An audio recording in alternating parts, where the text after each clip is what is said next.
Go ahead and do the intro. And then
A lot of great practices.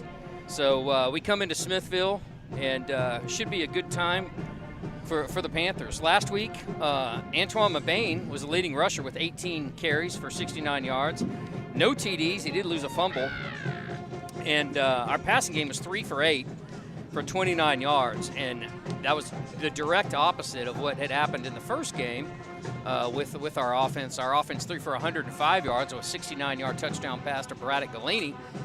But look for that to come back tonight. And then on the defensive side of the football, you know, the defense has played fairly well. The secondary has been a little bit maligned. They did go over the top several times and attack our corners. But you know, Cuero's got a lot of speed. So yeah, a lot of speed. They ran the screens in that second half to perfection. And Coach Blunt talked about it a little bit in a pregame interview I had with him tonight. They did. They scored a couple of touchdowns off screens, long screens, and they blocked the screens very well. So that will not be the last time we see screens this year. I promise you that. The Panthers are averaging 3.7 yards on the ground. Yeah. And they need to up that a little bit. If it was up to me, I would like to see more of around about a 5.0, maybe 5.5 yards per carry or so. Oh yeah. For an average, they've gained 334 yards on 91 carries through 2 games. But what sticks out to me, Hank, is the first quarter. We're outscored here now 7-0 after 2 games. We have not scored a point in the first quarter. But on the flip side, coming out of halftime, you know, we scored 21 and the opponents scored 7. So,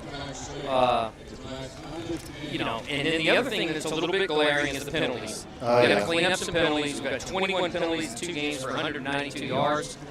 And third downs, we're 27%. So a couple of things there that the coach has been working on. But, Hank, we talk about this. Anyone who knows anything about football, the biggest improvements are, game 1 to game 2 and game 2 to game 3. Yeah, this is where you're going to see it.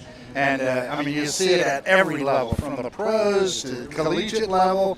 To high school to junior high, getting to that third game, from that second to third game, you should see the jump. And I'm hoping where we see it the most, to be honest with you, tonight for the Panthers is the offense. So, but we'll see how, and that's going to go for both teams too. The Tigers here in Smithville as well. Yeah, most of our running yardage has been to the outside with Mabane. And, I'd like to see us get, with the interior of our lines, our guards, in our center, get that fullback dive play, the 234s, things like that, really rolling. Hey, don't tell them the plays. Because that opens everything else up. Right. And if you're on the flip side, if you're on the defensive side, that's what you want to stop first. Right. And force us to almost go outside and spread us out a little bit there. But that's for the Panthers. We, clean up some of these penalties. The defense has not been terrible. It hasn't been bad. Well, we did go through a little bit of a lapse there, certainly with the passing game and passing coverage. But I think on the defensive side, angles. Oh, yeah. And anyone that knows anything about football knows about angles. And taking the proper tackling angles sometimes is the difference in a 20-yard game and a touchdown in a 4-yard game. So, right. So I think I know that they've been working on that kind of stuff all week, and hopefully we're going to see some results tonight. Let's flip it over to the Smithville side of the football. And on the Smithville side, Smithville comes in 1-1 as well. First game they shut out Austin Travis, which is not an overpowering opponent. Let's put it that way. But last week they went down to Sealy, and Sealy a little bit bigger than us, 4A Division I, and they're a formidable football program. Obviously, for those of you historians, the big guy from Sealy's Eric Dickerson. They got a lot of pride in Sealy. We played them in baseball last year. They got a lot of really good athletes. And Smithfield took a rough loss there, 41-6 down in Sealy last week. So they're licking some wounds. The Tigers are. And but they're coming in this game probably a little hungry. Now, let's talk about the offense there. The offense for the Smithville Tigers, everything's going to run through their quarterback, 6'1", 155. He's a junior, and Ramon Adams. Adams loves best. I'd probably say he's the best player they have. He's a fast guy. He wants to run the football. Right. He's not a big passer, but he wants to beat you with his legs rather than his arm. So keep an eye on number 2 tonight, their quarterback, Adams. Everything will go through Adams tonight. And they've got a couple of backs. Their senior back, Tommy Henry, number 5. Speed, strength, bigger guy.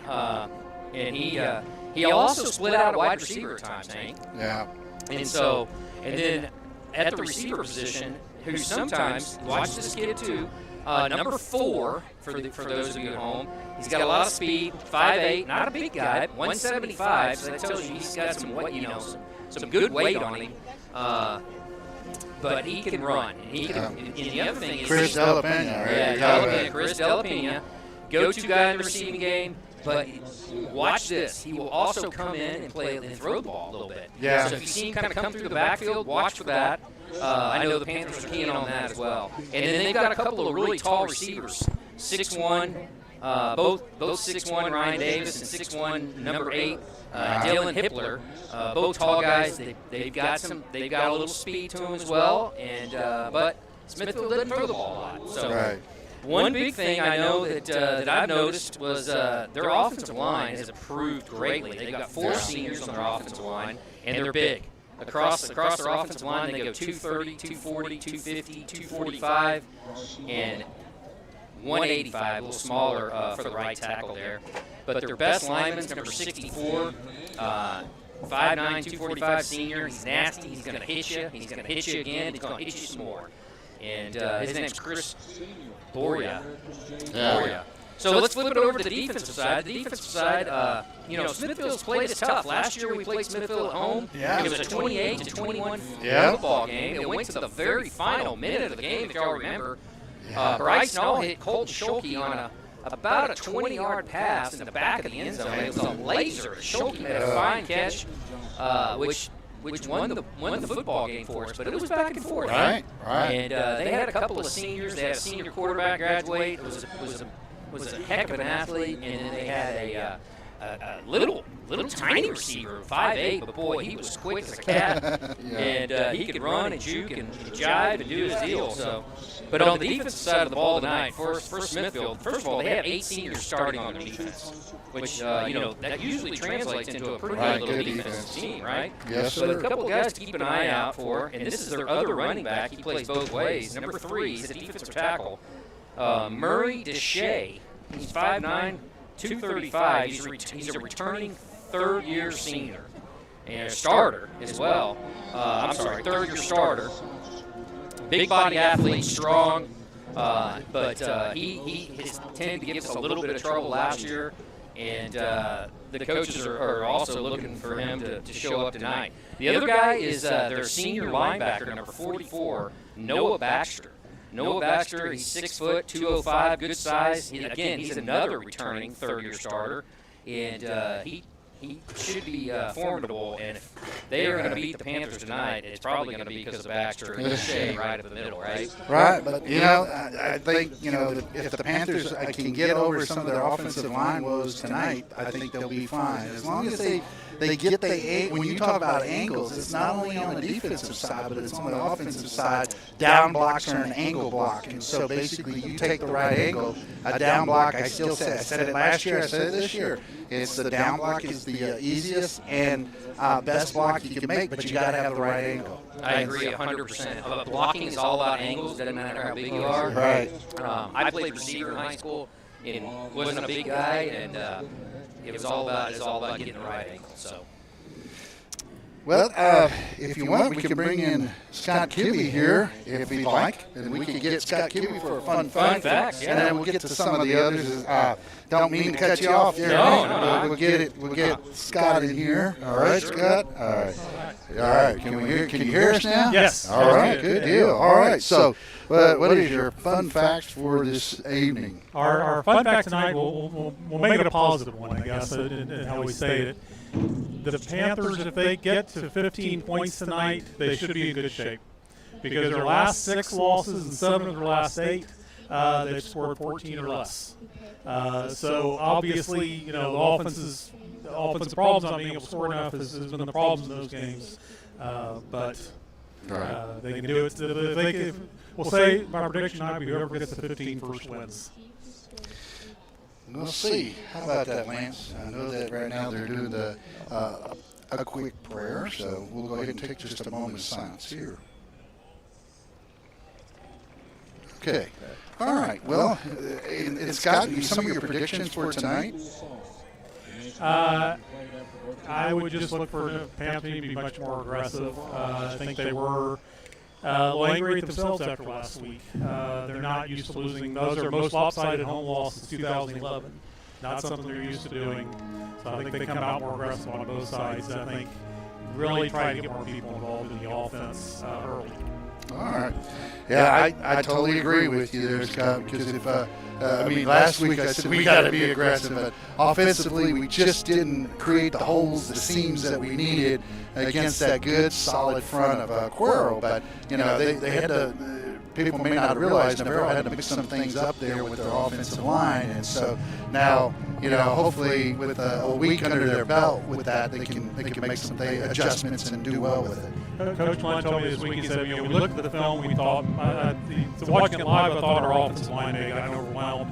When I looked at it on film, he said, I didn't see that. I saw a step off here, a step off there, and, the play, blows up the play. You look for a blow up the play. Right. So hopefully correcting those things this week, they've had a week to work on them. Hopefully it'll look better.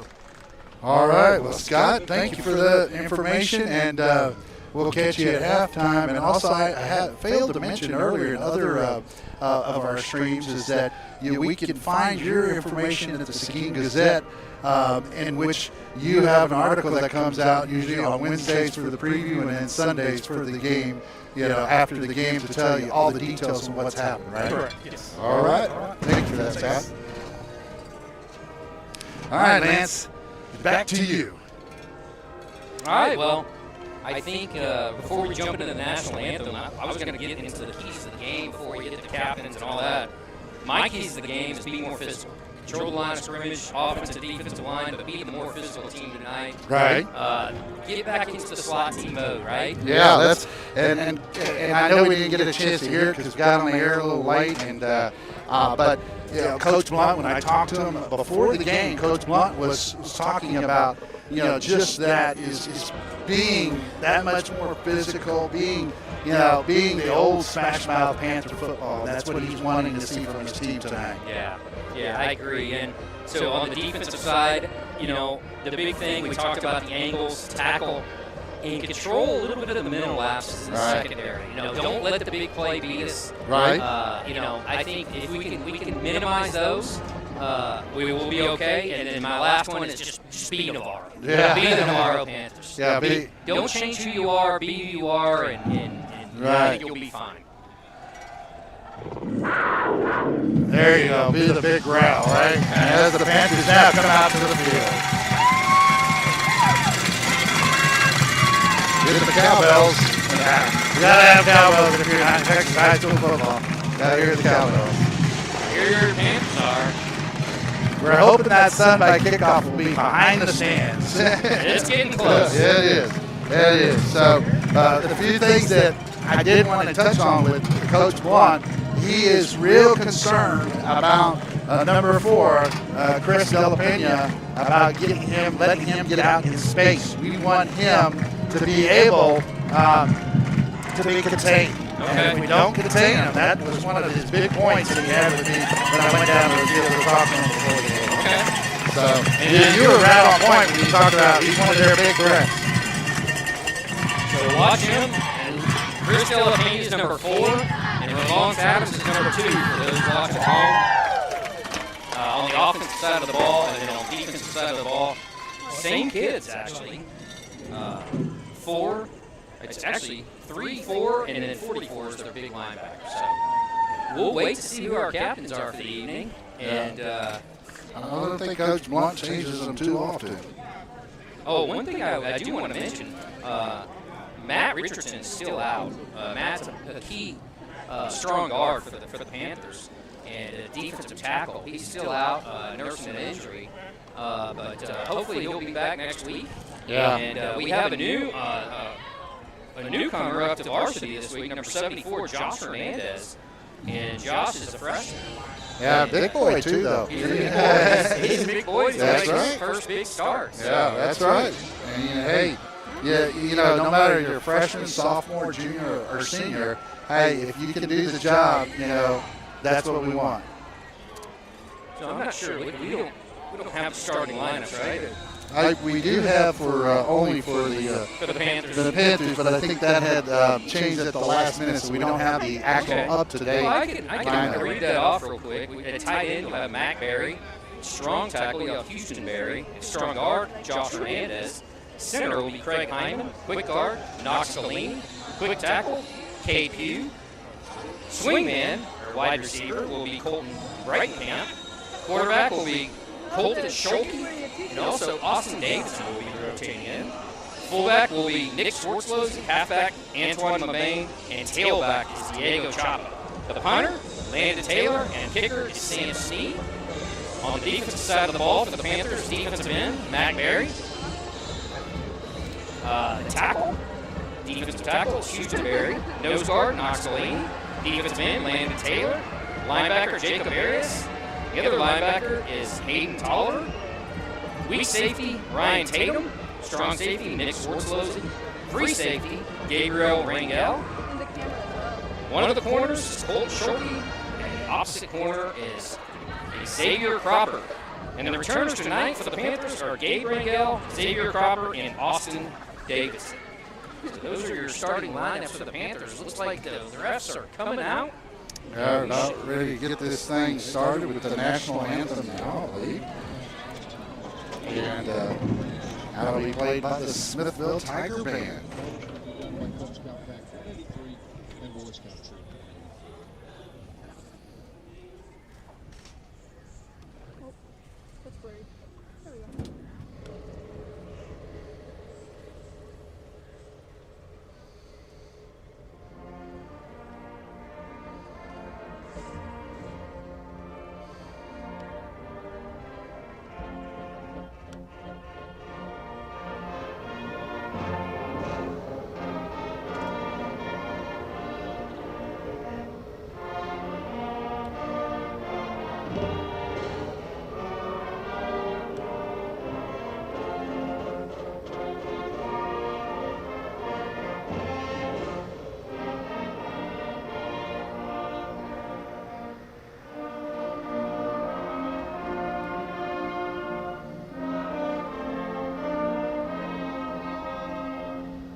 Friday Night Football is back, and we are back here September the 8th.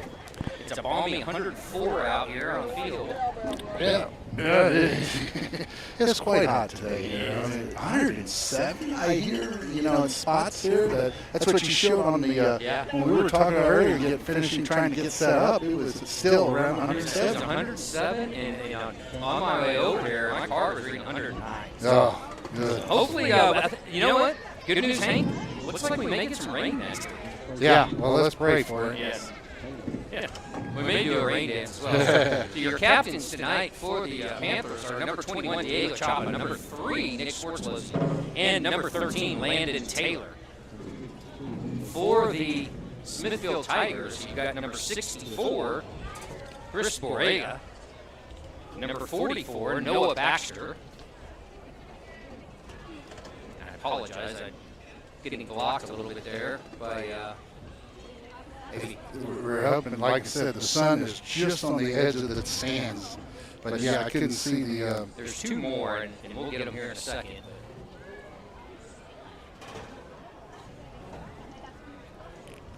Yeah, Michael Peck was one of them, number 54. You had Michael Peck, yes. That is. I believe that was number. It looked like number 16, Schuler. Bring him. 16 or 18. Yeah, those numbers kind of rolled together there. Looks like Landon Bales, number 18. All right, senior. My apologies. No, it's tough to see. Yeah. All right, here we go. We're about ready to get this thing started.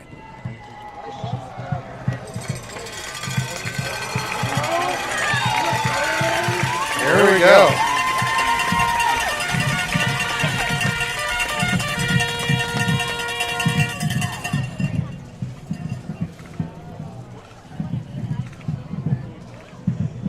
All right.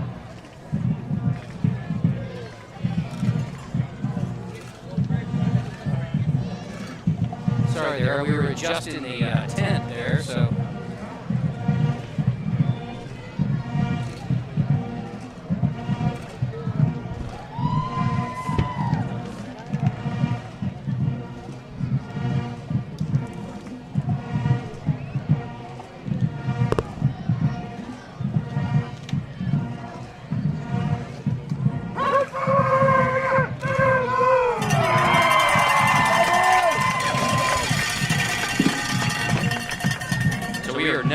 Never officially ready for football until we hear that. And I'll tell you a story about it, how it came to be. That's right. We were joking around about that before the game today. Yeah, and it all started back when I played football at Navarro, back in, when we we rode around on dinosaurs in school. So That's right. they had the leather helmets. Okay, well, the Panthers will be kicking off tonight. They'll be moving from our left to right. And that kick is into the corner, and it takes a bounce. It is going to go out of bounds, though, unfortunately. But a great kick. Yeah. And that's a new kicker. Number 55, Trey Hyman. Actually, he kicked, if I'm not mistaken, he kicked off a little bit against Austin. Well, you know how the Panthers, they don't ever give it away, like who's actually going to kick it. Is it going to be Sam Snead or somebody else? They had Landon Taylor kick it once before, and so they mixed it up. So, you know, the receiving team really doesn't know who may be making that, kick and where it's coming from. That sun is just inches away from going under the stadium. Oh, man, that's gonna feel good for us. Oh, yes. You wouldn't believe it, man. It is boiling out here. All right, well, with the penalty, the Tigers will set up shop at their own 30-yard line. So they will start the game there. And again, look for Adams, number 2, Chris. Actually, and that's right. You got even a quarterback, and that's Chris Della Pena. He hands it this time to Adams. Adams off to the right side. He's looking to throw, and he does. He's got a guy open. He catches it. Panther defender falls down, and he's scrambling. That's number 8 there for Ryan Hippler. Like I said, there's a flag down. That might be coming back. I don't think it's an eligible player down the field. That's what it is. Yeah, he was tapping his hat. And so the trick play, which if you remember last year, Hank, they ran a trick. Similar. Yeah, they ran a trick play. I think they ran a Philly special down by the end zone on one of the. And they actually scored on a reverse pass as well. So Coach Adkins for the Tigers breaks it out on the first play of the game. It works, but unfortunately for the Tigers, and great news for the Panthers is give it a big. There's a lineman that just crept downfield a little bit too far, Hank. Yeah, and and that's easy to do when you're already expecting the pass to be off because there was a little bit of delay. If you noticed in the backfield before Adams got the ball off. All right, so this time Adams is actually going to play quarterback, and this time Dale Pena takes it. He hands it off. He's trying to get around the corner, but Nick Scorsese pulls him down after a short game. Good job by Nick, being able to be right there and containment, and that's what Coach Blunt talked about a lot, was containment. But he also talked about the screen game. He said that Smithville is more than likely going to run screens because they saw Cuero do it. You're going to probably see Smithville run a type of wide receiver screen or so here, or a running back screen. So one big change for the Panthers is they have McBain and J.J. Waz at starting corners tonight. Early timeout by Smithville. They were confused on offense on what they want to do on that play. So, hey, real quick, let's go ahead and start it off with the QR code for the Audiovisual Club. And we're trying to get these things together. And we, it is one of those things where we are putting out there this code where you take your camera and you put the camera on it, and then we'll come up. Will be the location. It will show you the website. You click on it. You go to that website. Donate through the PayPal, and you'll be able to donate whatever you want. I mean, it could be $1, $2. So just remember, we're bringing you this game, so you didn't have to drive all the way over here to see it. So you save gas money. But this is for the students here at Navarro that are interested in the Audiovisual Club. So we're back. And again, trips to the near side, motion. He hands it off straight up the middle, flag down. Tackle was made quickly there by J.J. Waz coming up from the corner spot. Usually where it's coming from the side judge, it may be, or the linesman, may be on offsides against the defense, but it could be an illegal formation, so I didn't quite see the preliminary call. It's one of the two because they didn't stop play, and it looks like, yeah, it's going against the Tigers. Oh, man, they've been snake-bitten here, I believe, early on. Illegal formation is the call. Yeah, another big mistake there for the Smithville Tigers. It's going to bring up a second and it looks like 23. No, actually 18. Second and 18 for the Tigers. So good job here early by the Panther defense. Again, trips to the near side, motion, same formation. Little bobbles, snap, hands off, same play. Runs it. That's number 5. Wow. That's Tommy Henry with a big game.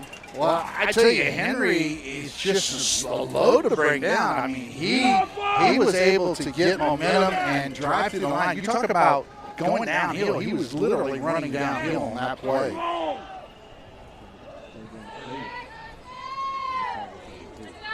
So that's going to bring up a 3rd and 8. Yeah, now the Panthers have a good situation if they need to watch out for trick plays, anything like that, and like the little screens, wide receiver screen, any one of the screens from running backs to wide receiver to the tight end. So ball on the Tiger 32-yard line, shotgun formation, trips again, same formation. He fakes the handoff, he throws the slant. He's going to have a 1st down out to about the 42, 43-yard line for the Tigers. And that was caught by number 0, and it's Christian Osorio.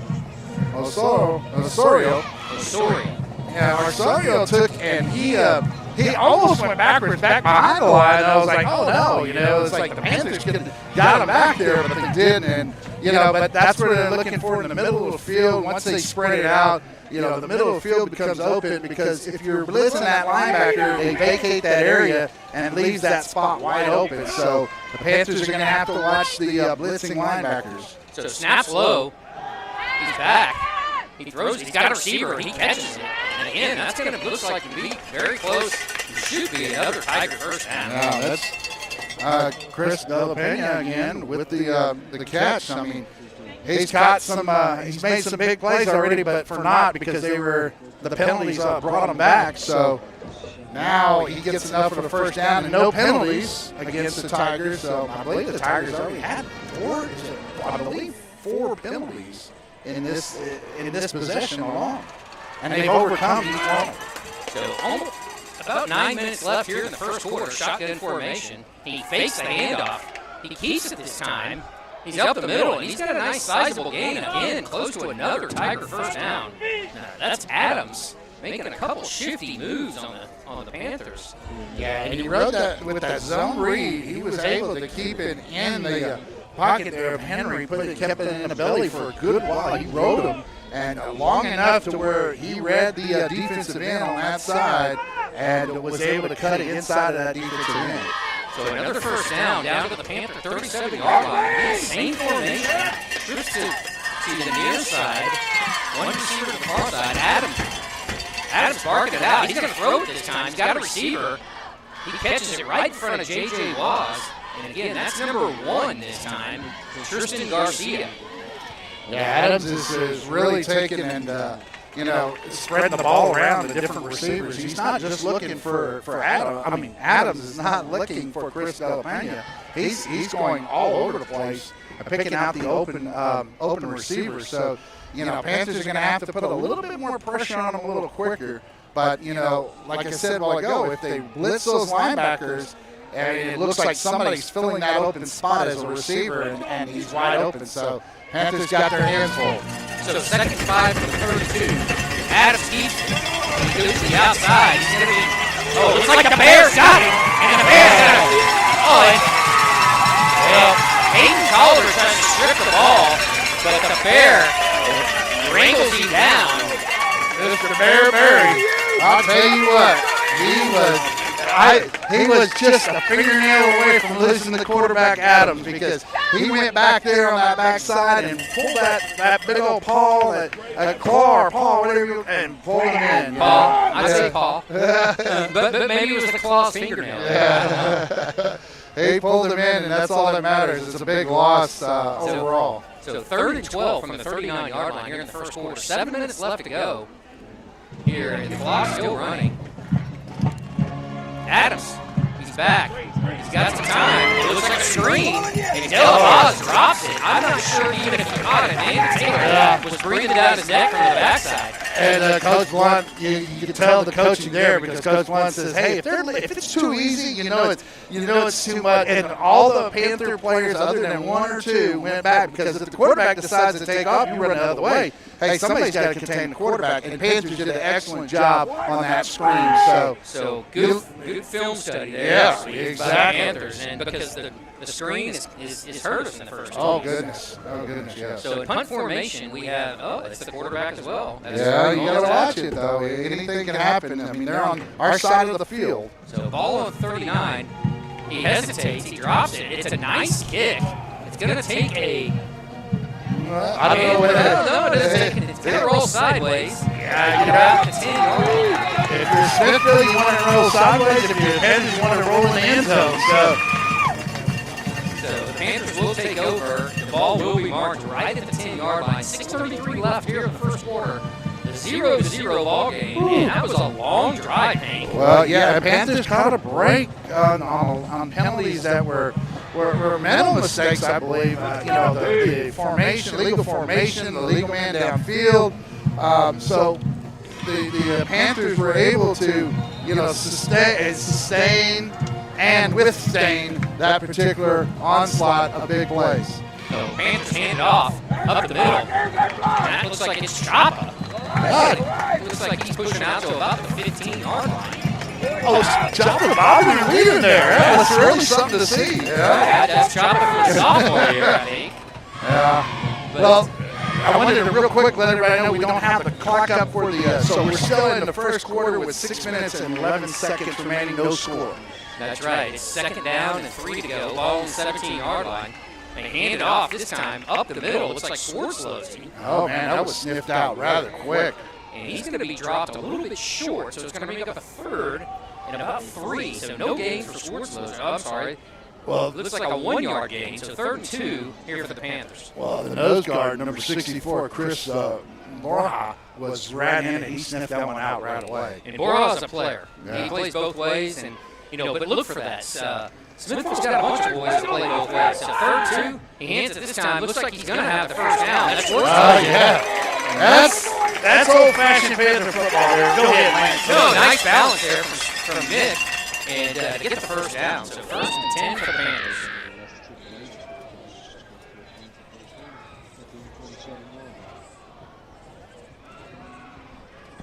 So ball's out to the 27-yard line. Panthers make a quick substitution. It looks like Lane Black coming in, another freshman at looks like strong guard.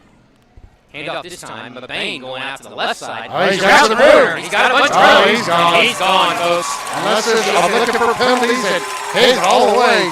And that's it. Oh, yeah.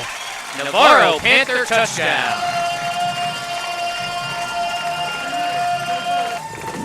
That was all the way, I believe, from the 27-yard line.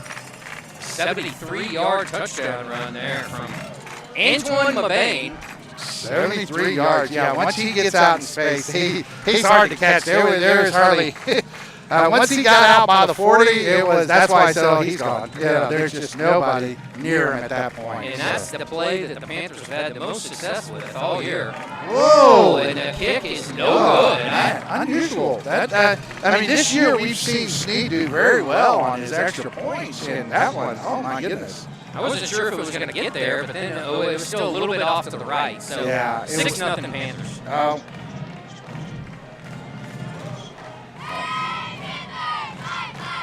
So big run there from Mabane.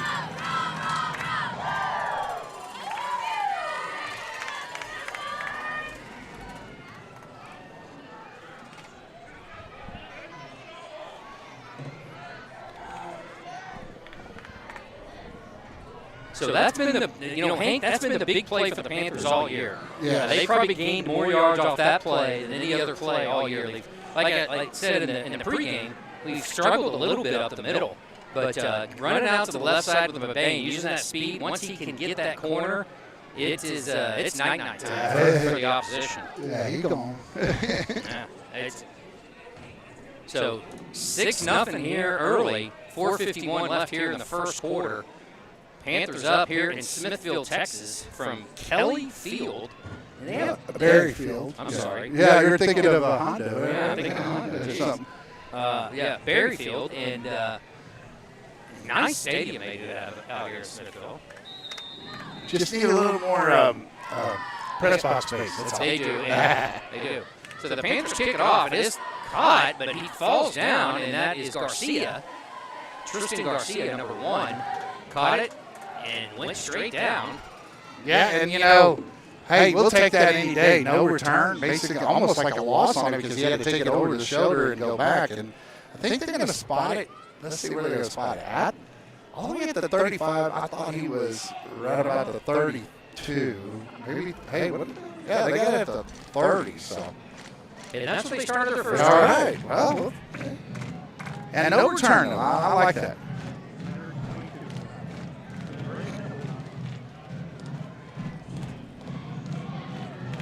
So now back at corner is Colton Schulke's back in, but Antoine Mabane stays in at the other side. So J.J. Watts, a nice hole up the middle there. Handoff. And again, that is to Henry. Tommy Henry, the senior running back, goes 5'10", 185. He's a load. Yeah, he's a strong runner. And the Panthers get caught there. They forced to call a timeout. It looks like there was some confusion. Yeah, they're trying to get the defensive lineman set up, but because Smithville didn't do any substitutions, it doesn't mean that the Panthers would have the opportunity to do it. So that's right. And the Smithville just about caught us with 12 men on the field, and Coach Blunt's like, no, we don't want any advantage. We want to take. We want to take this time out. But that's the one thing we've seen with the Panthers this year that I think you and I both had already talked about. We like to see them kept in your back pocket until towards the end of that second quarter or fourth quarter. But it seems like the Panthers here this year have used a lot of early timeouts. But it's early in the year. So it is, and they're sorting things out. They just got caught with the defensive player on the field. So the ball's at the 42-yard line of Smithville, 1st and 10. So a nice gain there by Henry. About a 12-yard scamper up the middle. So snap down. He does hand it. Looks like the same play and a good yardage again this time. Looks like he's going to gain about 6, maybe even 7 yards for the Tigers. Yeah, I watched one of our linebackers. So linebacker is trying to take him too high. He runs already low to the ground. You've got to take him lower, or he's going to take you back. And that's exactly what happened there. So brings up 2nd and 4. Ball's on the 48-yard line. And again, trips to the near side. He hands it again. It looks like he's going to get another first down. And I can't see. That is Henry once more. He's been the workhorse, but as Coach Blunt talked about, you talked about it in pregame, that offensive line is probably the most improved part of this team for offense. That's right. They have 4 seniors on their offensive line, and you can really tell. Smithville coming off a 5-7 season from last year. So he's back. He releases it. Ball's high. Drop. Schulke from the backside, and the pass was intended for number 22, Ryan Davis.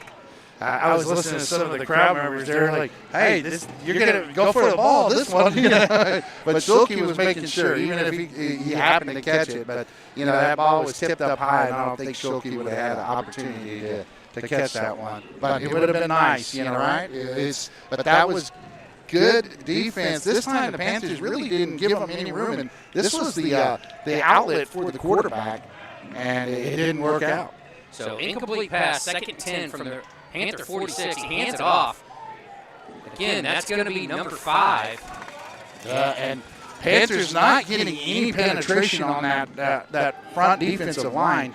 And when you go backwards, you're not going to help yourself. So that Panther defensive line needs to get low. You got to get under their shoulder pads, get lower than the man in front of you if you want to stop the run on that defensive front. So 3rd and 5, 3:06 left. Snap, he hands it, goes up the middle. Looks like he's going to have another first down, or very close to it. No, Yeah, I think he Just got it. inside the 35-yard line, so they should move the sticks, and they do. And again, just simple little runs here for the Tigers up the middle. Yeah. Churning out 5, 6, 7, 8, 12 yards. But they haven't been able to punch in the end zone. And like you said, Warhol is right there in the middle. Oh, This whistles. got a false start. Let's see what we got. So that false start. Yeah. Yeah, and the officials don't even have to walk all the way to each other. They actually have their mics set up, so they have communicators where they can communicate with each other. Hey, now that's nice. That is nice. Especially in this heat, It's not so bad now that the sun's down, but boy, howdy, we had something earlier, that's for sure. So first and 15, ball on the Panther 40, 2:38 left here in the first quarter. Panthers up 6-0. Panthers got one timeout.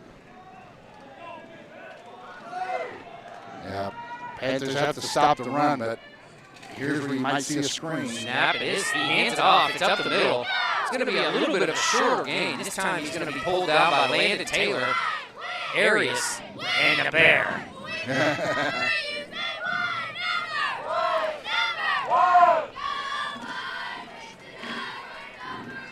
You know, Panther cheerleaders here at Smithville tonight. Yeah, you can hear them well from an hour. It's like 30 feet away, right? Now, the running back, Deshae, for the Smithville Tigers, he's averaging about 4.3 yards a carry coming into this game. And he didn't look bad on that carry. Deshae's a load, 235. They hand it to him again, but he is bottled up quickly again. Yeah, I think the first one in there was Landon Taylor, and the Bear cleans it up. And big difference if you notice that. I mean, the Panthers were low. They hit them low. They stayed low, and that's the only way you can stop the big running backs is gotta hit them low, and you've got to get the penetration. That's right. So that's going to bring up a 3rd and 12. Ball on the 37-yard line of the Panthers. So big play here. What do you do here? You get just enough yardage. They are in go-for-it territory, the Tigers. So Adams back. He rolls to his right. Looks like he's got a couple of receivers, but it's out of bounds. It's out of bounds. Rangel actually catches it out on the track. Good coverage either way, though. He was right there. The over-under for the Panthers, over the top coverage, underneath coverage. Great job there. Now 4th down. What are you going to see Smithville Tigers do with basically 4th and 12 with 1 minute and 13 seconds remaining here in the first quarter of play, with the Panthers leading 6-0. So the Tigers are going to go for it. Down 6-0. 1:13 left here in the first quarter. Adams back. He's got it. Looks like he's going to go deep. He throws it. The rainbow pass. A bunch of Panthers got it. Yeah. And Panthers get the interception. Panthers get the interception by Ryan Tatum. Yeah, Tatum. Yeah, we haven't called his name that often, but he was in the right position. Went up, got the ball at his height, and good job. And the quarterback Adams, if he throws that ball earlier though, and not so much of a rainbow, the Panthers had a couple of defenders behind him again, and you got to be concerned with that. I almost said, hey, that was a moon ball. Yeah.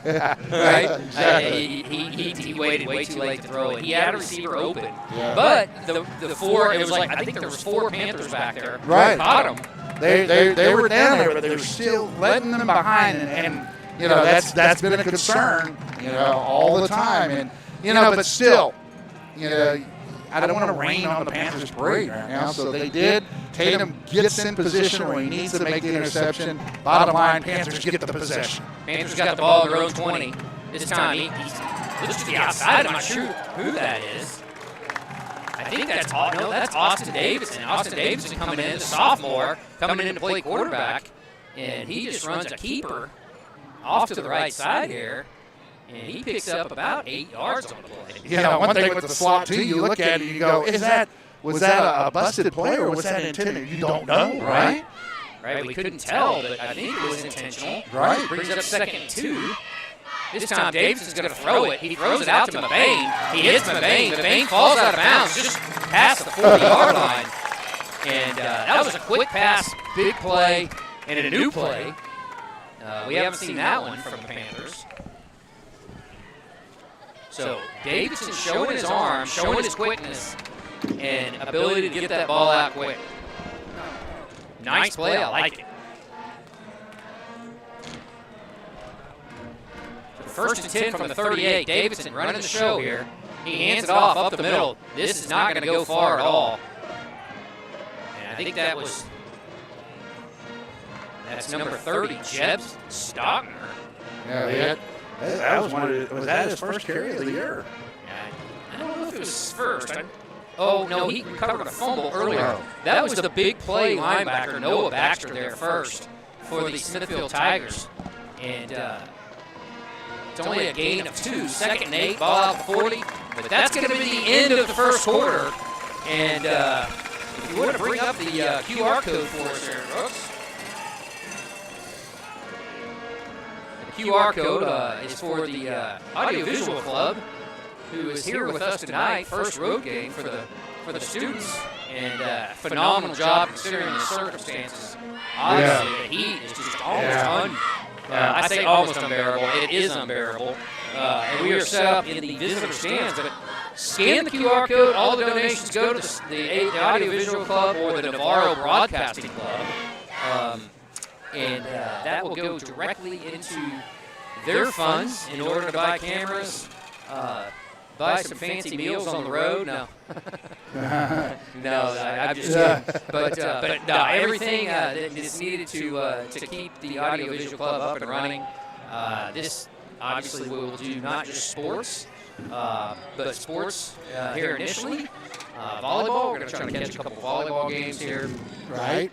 And some other activities here in the fall. So the Panthers will have the ball 2nd and 8 after the catch by Mabane, which was a new wrinkle. I love it. Out to the flats.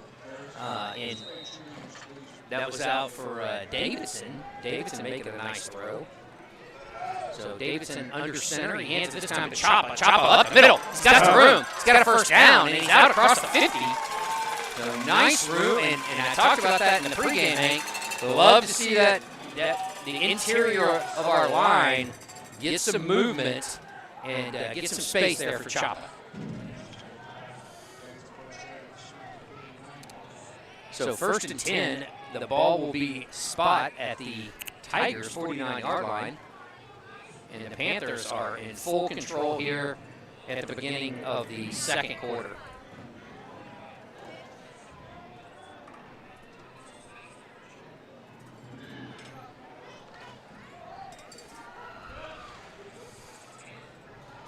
Davidson this time, he hands it. That's Schwartzlow. He's bottled up, but he sneaks around the right side, and he finds an open hole. Good for him for not giving up. He looks like he ran to the back of his guard, but he rolls off the back of his guard, goes out to the right side of the line of scrimmage, and rolls off and has a nice sizable gain there of 7 yards. So 2nd and 3 from the Tiger 42-yard line. Now the Panthers, if they can sustain this drive and just take their time, they don't have to be in a hurry. The handoff again, straight up the middle. That's number 15. I think that was his first carry of the year. That's going to be Dylan Trotty. And the Panthers continue to rotate their backs in tonight, probably because of the heat, if I had to guess. We haven't seen this with Coach Blunt this year thus far because, the different players we're seeing that haven't even touched the ball this year are starting to see them. But also it's a good way to evaluate. You've got different players to see what they can do because certain situations, you're going to need them. Or, hey, somebody goes down, next man up. That's right. So Davidson under center. 3rd and 3. He hands it off. That's Schwartzlow. Schwartzlow is fighting. He's near a first down. Let's see where they spot it. Looks like it might be a smidgen short there. Oh, they pull him ahead, and that's a first down. That's a first down. Here we go. 9:53 and counting here in the first quarter. Trotting back in, Chapa gets a blow. And it looks like Schulke's going to come in as swingman, bring it into play. Yeah, I'm sure Smithville coaches in the box are up there going, If they see him in, is it a pass play? Davidson back. He's got a ton of pressure. He lets it go. He's got a man. And Schulke was a little high. Yeah, if he throws it to the outside, Schulke could run under it. But I thought he was hit before the ball got there, just a hair early. And I thought, Schulke had an opportunity. He was open early, that's for sure. Yeah, and Davidson just ran out of time. He had a lot of pressure on that right side coming in his face. I thought he made a heck of a pass under the circumstances, but didn't work out for the Panthers. 9:25 left here in the second quarter. Panthers up 6-0. Second 10 from the 39. McBain hands it, coming around this corner. He's going to go, folks. That's a touchdown for your Panthers. Wow.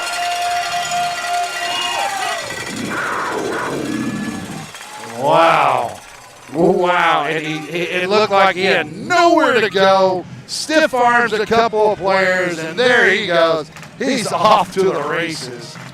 Yeah, and there was 3 or 4 Tigers. One of them had him for about a 3-yard loss. But great stiff arm there by McBain. And then he gets around the corner and shoots speed. So this time Snead is good on the PAT.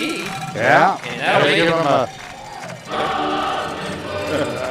that was a 39-yarder, I believe. It was. So, my goodness, 39-yard run. But he ran more like 50 yards on that play because he had to outrun guys on the edge to get behind. He had a bow back, and then he takes stiff arms a couple of guys. I mean, not just one, but 2 at least, and gets around. And once he gets that corner, it's like, goodbye. It's night-night. Yeah.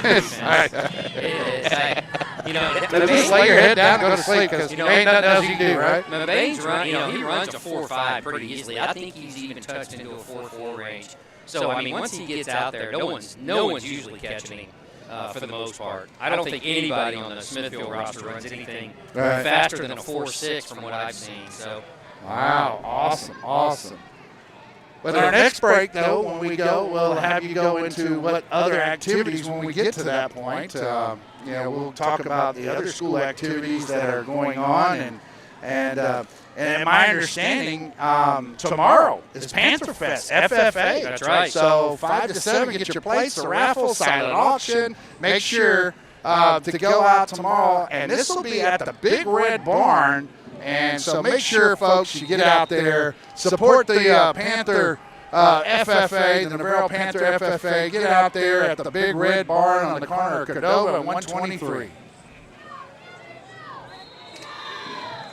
So now that kick goes short, an onside attempt that really didn't have an opportunity for the Panthers to get it. And now good field position for the Smithville Tigers. They'll take it right at midfield. And Panthers were trying to surprise the Tigers a little bit there. And, oh, my goodness.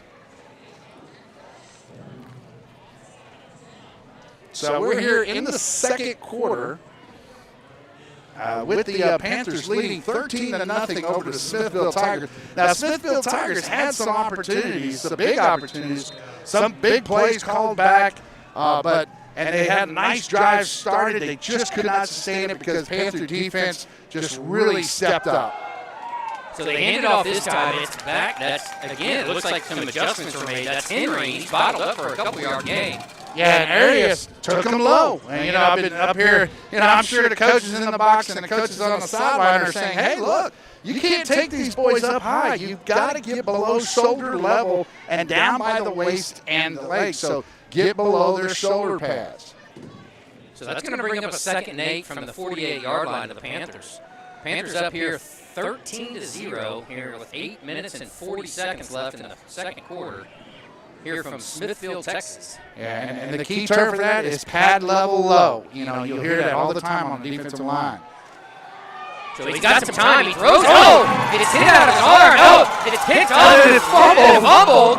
And it looks like Smithville's got it back. What a wild play that was. Oh, man. So he had a bunch of time. He actually had a receiver open. And that's going to be a first down because Landon Taylor, I believe, had possession of it. And then now we'd rather see that as an incomplete pass, but no, it was a complete pass. And Landon Taylor, gets the interception, but then has the fumble and could not recover it, and Smithville recovers it, so it's now a first down for Smithville. What a heck of a way to get a first down. So, and the ball slips out of the quarterback's hand. Landon Taylor intercepts it. Tries to run with it, then he's stripped of the ball. It's stripped out of his hands, and then Smithville jumps on it. Just a wild series of events. So it is going to be first and 10 for the Tigers at their own 43. He hands it off. This time the Panthers are there. A host of Panthers. Nick Schwartzlozy, Rangel. Who else? Yeah, I mean, just a host of them. De La Pena, though. Greg Hyman. De La Pena is just, that time just basically ready to take off and go, but good containment by the Panthers.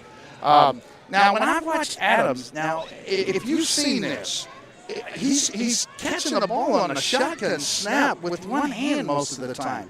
Am I seeing things, or is that actually happening? If you watch Adams, when he takes the ball and he's starting it off with just one hand. All right, Arias with the blitz. It's De La Pena up the middle. But so now I can't test my theory to see from what I'm seeing. When Adams is back there and taking the snap, he sticks out one arm and he pulls it in, and which I'm not accustomed to seeing that. Usually it's both hands on the ball when you get that snap. So it's 3rd and 5 from the 48-yard line. So Panthers have been playing a little bit stickier defense here on this possession. Yeah, sure. Much Exactly better. Yep, much better. So let's see. Smithville desperately needs to try to get something going here. If not, so he hands it. He throws it. It's high. It goes through the hands of number 0, and it hits number 22 in the hands, and he drops it. But Ryan Davis, to his defense, didn't even realize that the pass was coming his way. So that's going to bring up a 4th and 5 from their own 48-yard line for the Tigers. Let's see what they do. Looks like they're running out the punt team. Yeah, I would definitely say that in this particular case that, if the Panthers could do something on special teams, this is one of the times that I would say, okay, Rangel, you go back, and I want you to go and do the best you can. If it's a good kick, receive it and see if you can take it all the way. So 4th and 5. Gets a little bit of rush. A sky punt, and a nice punt, actually. It takes a Tiger bounce all the way down, rolling inside about the 10-yard line is where the Panthers will start their drive. That's perfect. We'll take the whole 5 minutes and 58 seconds here in the second quarter. We'll take the whole clock. How about that? Let's do that, and we can go score at the end, though. You got to score. If you're going to take time off the clock like that, you still have to score. Whew. So let's talk a little bit about the other happenings here at Navarro High School. Volleyball.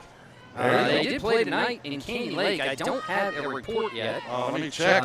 Maybe they're listening. They can throw that out there. Yeah, I've been texting some people. I was a little silent there, so I was texting some people. But overall, they are 25-6. They started district tonight at Canyon Lake. This week they beat Jordanton 3-0, and then they also beat up on Devon. Oh, man. So Mabane has got the ball, and he's just dipping and diving and weaving, and there's a late flag, but not after about a 30-yard gain.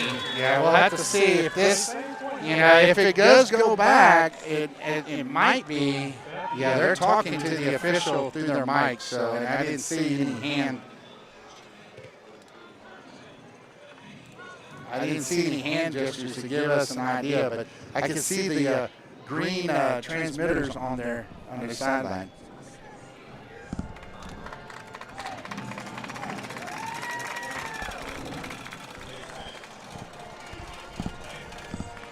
So that is a penalty there against the Tigers, apologize, we're fixing our mics here, so I didn't see the exact penalty, but it was of the variety of 15 yards, so I'm assuming it was a personal foul.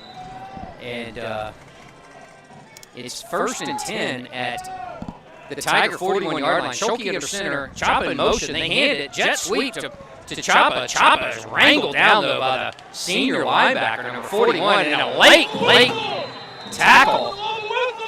A late tackle there. They're going to throw a penalty on the tight end, Mac Berry.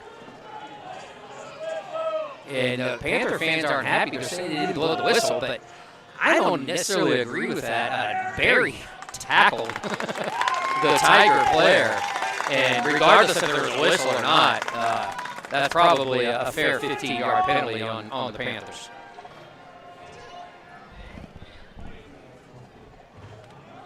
So they're going to get the 15 yards back. The Tigers are on that. And again, I think that was a good call.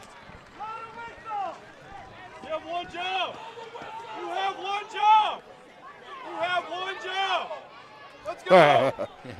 Yeah, the officials have, each official does have different jobs on the field. That's why you get, it's anywhere from 5 to 7 officials depending on, what you can get.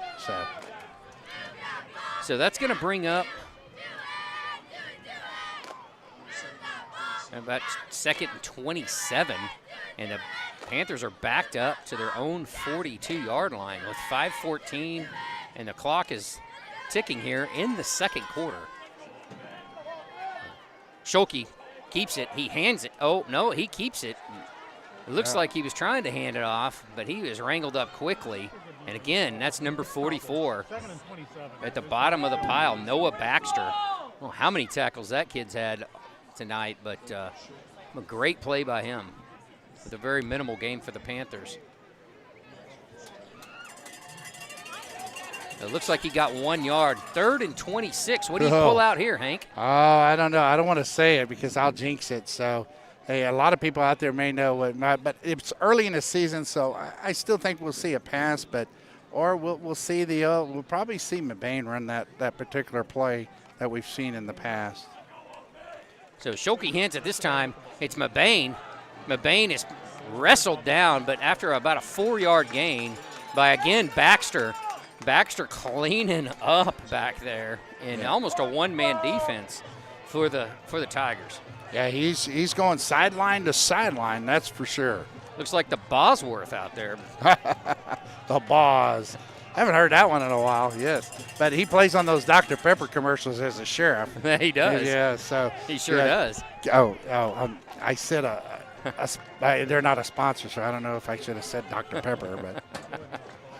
Well, on a school broadcast. At least it isn't of other type of beverage. So, punt formation here. Landon Taylor back. Snap is good. He's got pressure from Baxter, but he does get the kickoff. It is a nice kick, and it is going to take a Panther roll down to about the 20-yard line of the Tigers. Yeah. Adams was right there, and I'm like, if that ball takes a twist one way or another, I mean, it could be Panthers' ball easy. And it's like, if the coaches are over there, just get away from it. You could see Smithville coaches weren't real happy with Adams being that close to the ball. So Smithville will take over at their own 20 with 3:23 left. And, Hank, they are desperate for some points, especially with Navarro taking the second half kickoff. For the Smithville, probably needs to get on the board if I was on their side.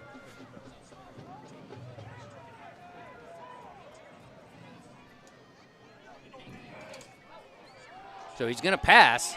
He's got a couple receivers. Oh, it's almost intercepted by Schwartzlow as he goes through his hands, and it is caught by number 8 that time. That's Dylan Hippler. Schwartzlow, he looked like he could, if he would have caught that, he could have taken it to the house, but right through his hands with about 3 minutes left here in the first quarter. 1st and 10 from their own 32. The Tigers got the ball, and with positive play moving forward for them. So again, Adams is back. He's got 2 backs in the backfield. They are going to run it this time. And he's met by J.J. Waz and Hayden Tolliver. Cleans him up over the top. A good play there by Sonny.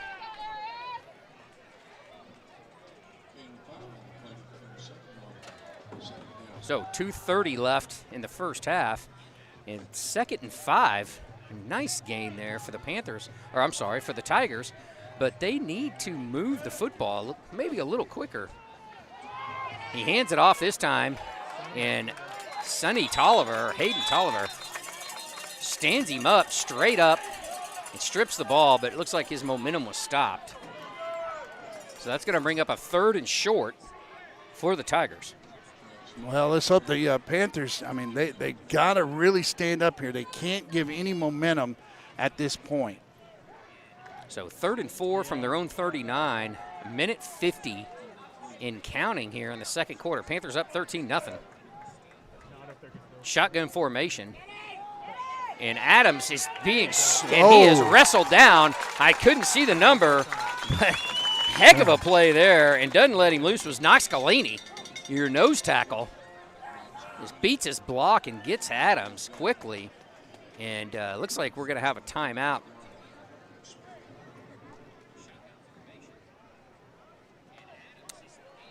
So let's talk a little bit about Navarro sports. So volleyball tonight, I got a text message. Got a text message from the wife who was there at the games tonight. Clean sweep, she says. So freshman, JV, and varsity all won tonight in volleyball in Canyon Lake. So that'll make the volleyball team 26-6. The freshmen and the JV teams have a tournament at Navarro tomorrow, hosting an 8-team tournament. So if you got nothing better to do or just love your volleyball, come on out and check that out. Sub-varsity football last night, the JV and freshman teams played at home, a combination game against Smithville, and they came out with a big, big win last night, 28-6. And in tennis, can't leave out tennis. I love my tennis. Tennis is 5-2 overall, 2-0 now in district. They had a big blowout win on Wednesday night, 10-2 against Pleasanton. And next week, they will be on the road against Floresville next Wednesday. So great job by the entire tennis team, and they are on a roll in tennis.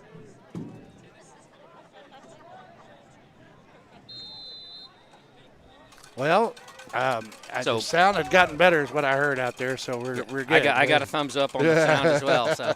So thank you to Mr. Monroe for alerting me there. And whoever alerted. Oh, block punt.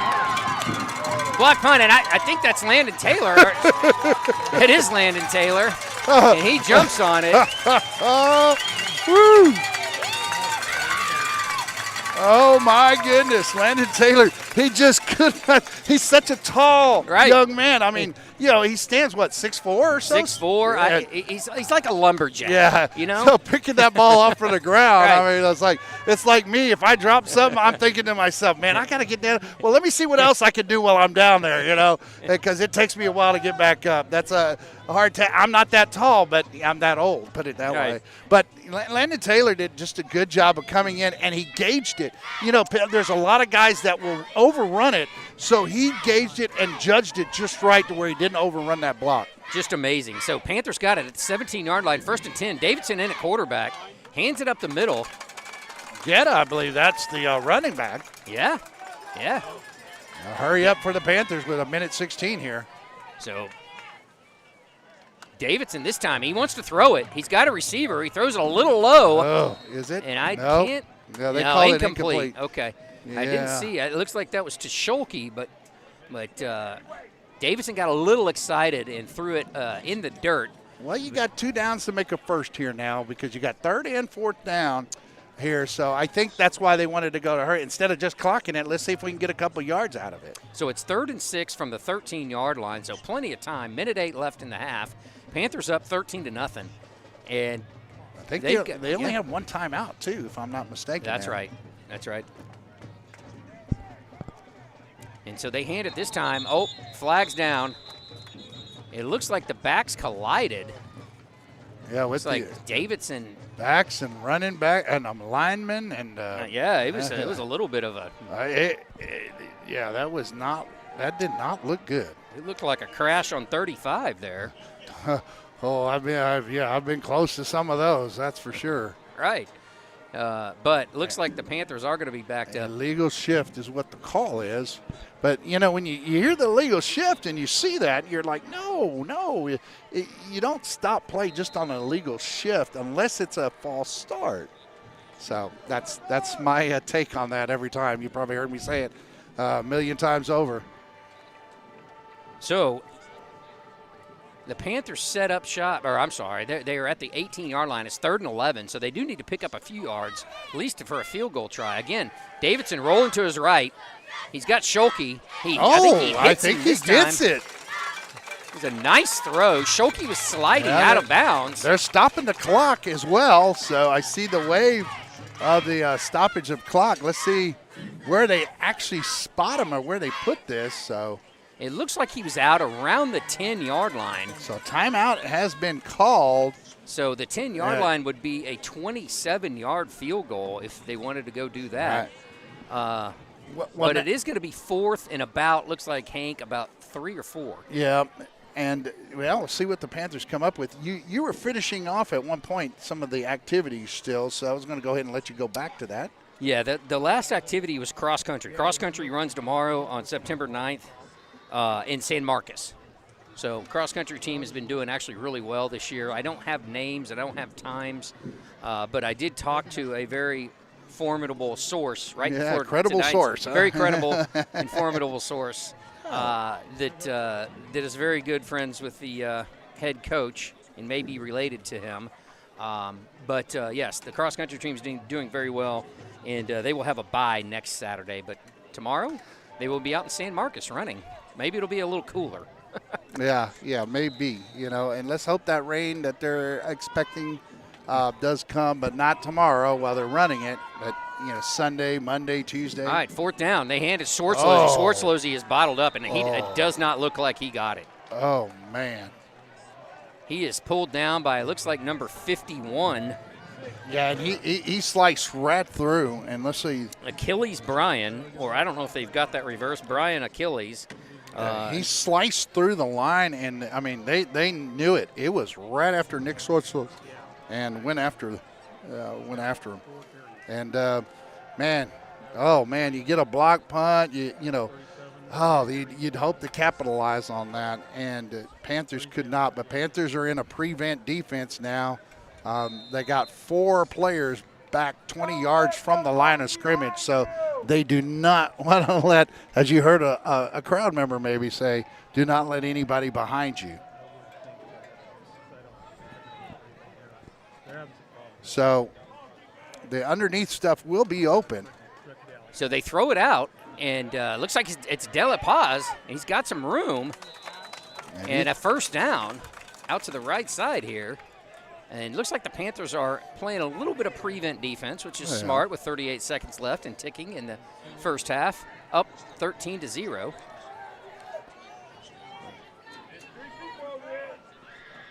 Adams, he's going to throw it deep. I'm sorry that they changed quarterbacks. He throws it a little short, and Rangel makes a heck of a play along with Mabane to tip it out. But it looks like they have Trip Davis in at quarterback. He's a sophomore. And they were trying to throw it to Adams himself out on that left side. He was the wide receiver. And he looks like he threw it a little bit short. Right. And they were trying to use the height to his advantage and get up over top. Mabane right there along with Rangel. Good job by those guys.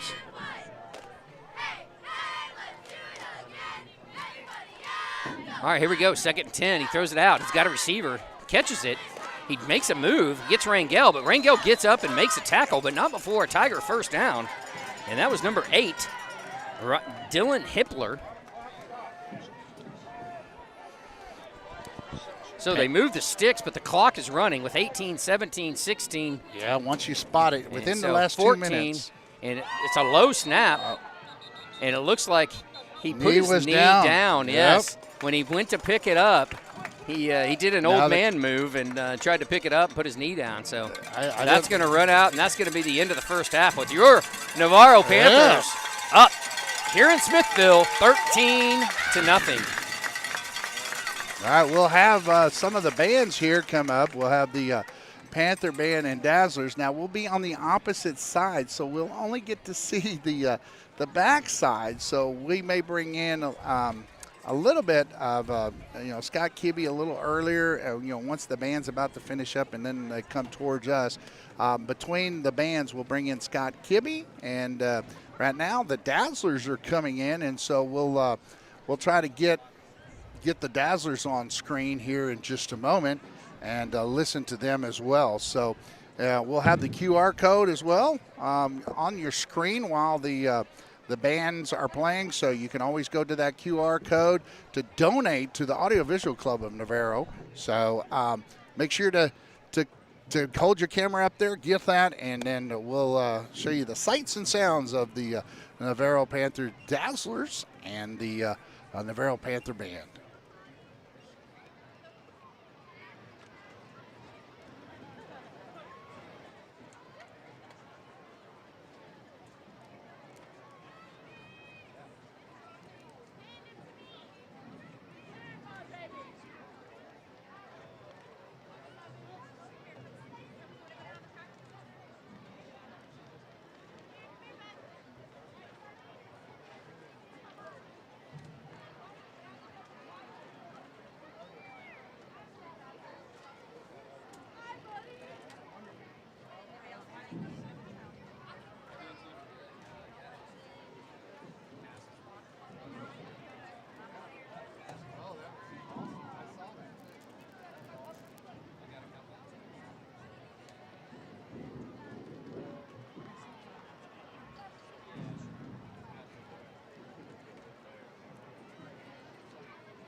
All right, we're going to, while the band and the Dazzlers set up and ready to go, I'm going to do a couple of scores here. Last night, up in Belton, the Wimberley Texans went and met the Brock Eagles in a heck of a ball game.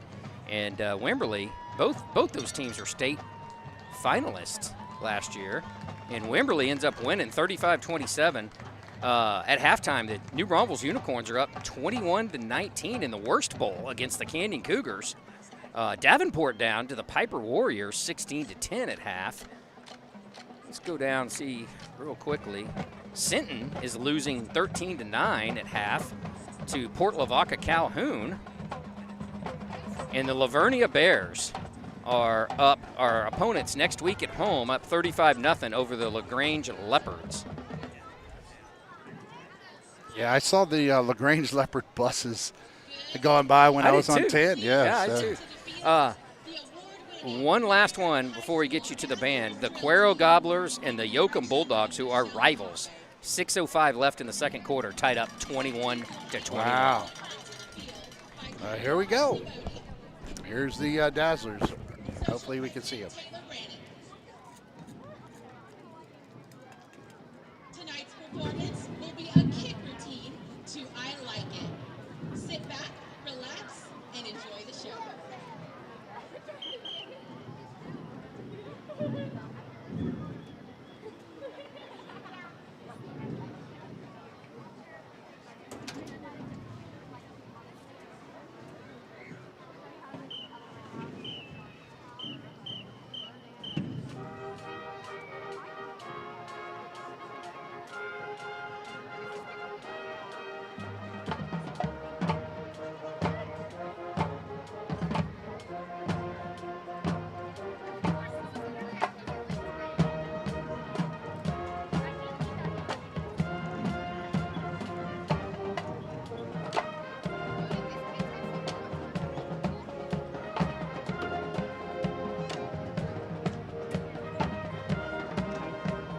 are you?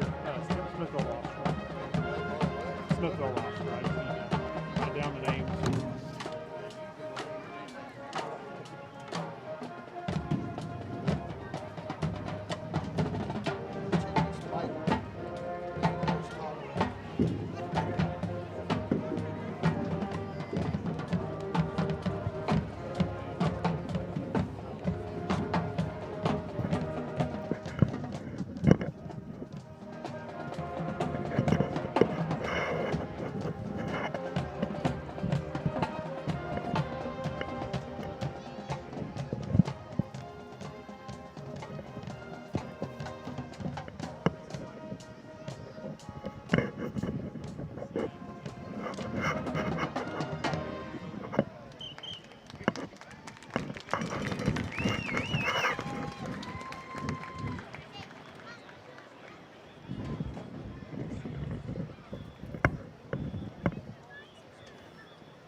Please welcome to the field the grandest band in the land, the Purple Pride Panther Marching Band.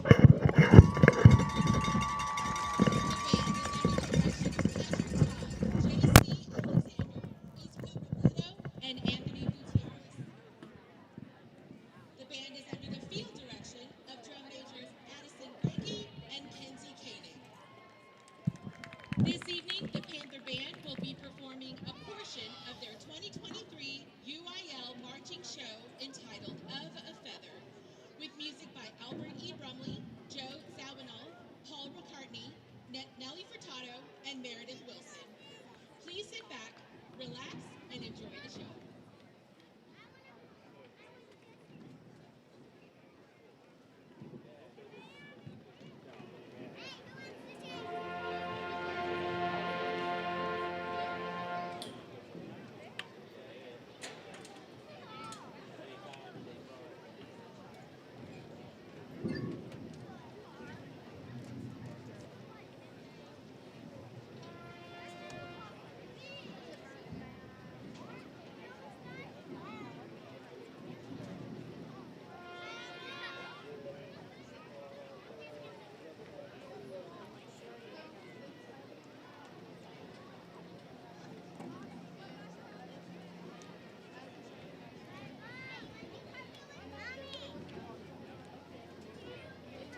Freshman of the week is Donald Willis and Kaylee Henwood. Color guard member of the week is Hayden Willis. Section of the week are the Flames. Featured members are Rick Brown, Addison Brinkey, Alex Soto, Sophia Castillo, Josh Canales, Bryce Burgess, Jade Spears, Lucas Cantrell, Aiden Ditch, Gabby Sossenhagen, and A.C. Wilson. Rangers losing to Laverne at 35 minutes an hour.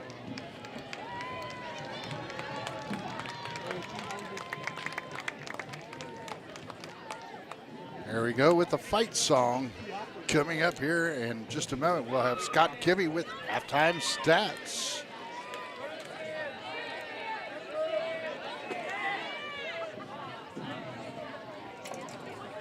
Well, I thought they were going to play it. All right, so let's get aboard here and let's get Scott Kibbe online with Lance of Blackburn. And hey, Scott, yeah.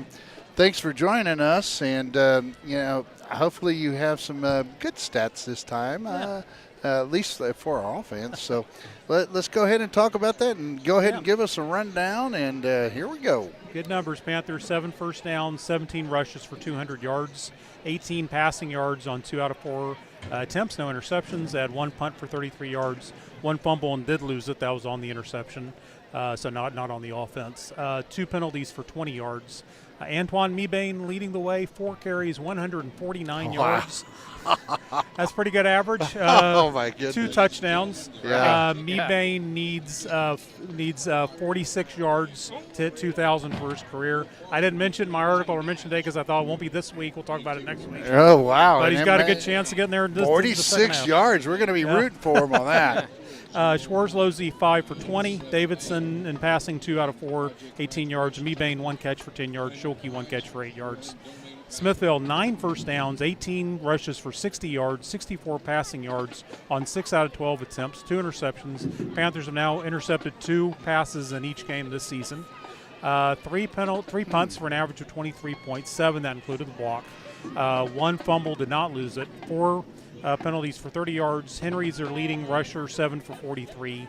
Passing had 3 different passers. Adams 4 for 9, 2 interceptions, 38 yards. Davis 2 for 2, 26 yards. De La Pena 0 for 1. Hippler 2 catches, 26 yards. De La Pena 2 for 23. And would you say their passing, their 2 interceptions, 64 yards, and what was their completion? 6 out of 12. 6 out of 12. Yeah. Gotcha. Yeah, and so the first downs, was more first downs than I thought that the Tigers got, but on that first drive alone, I think they got like 5 or 6. It seemed like the very first time they touched the ball, they'd go and get a big play, get called back for illegal man downfield, and then they get another big play, and it gets called back for illegal formation. So it's like, well, they had to keep keep overcoming early, and it looked like they were moving the ball in the Panthers on that very first drive, and then the Panthers kind of dug in and just kind of figured things out and got the feel of what that offense is doing, and could see some of the things that offense of the Tigers was doing to try to mimic what Cuero did last week. Yeah. So they were really grinding out the yards on the Panthers better than I thought they would. No one had really run the ball that well on Navarro this year. Even Cuero, right, about 114 in the game, and a lot of that late. But they were running it, and they were finding a lot of success. The Panthers having trouble getting in their backfield, but some good adjustments. And right. you can look at those stats, but at halftime they're pitching a shutout, and that's one thing you want from your defense. Yeah, that's exactly right.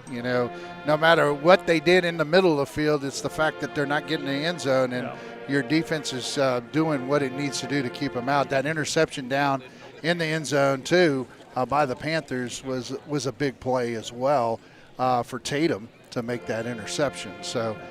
Panthers now 2 interceptions in each of the 3 games thus far. So I wonder where that's leading to, if that's leading to some kind of record for the Panthers or not, for a team. Yeah, I mean, 3 of those are on Gels. He doesn't have one tonight, but he's certainly on his way if he continues at that pace. Yeah, that's definitely right. So, so what do you think we know some of the things that the Panthers are going to need to do, but what specifically do you think the Panthers need to keep doing right, and what they may need to adjust to?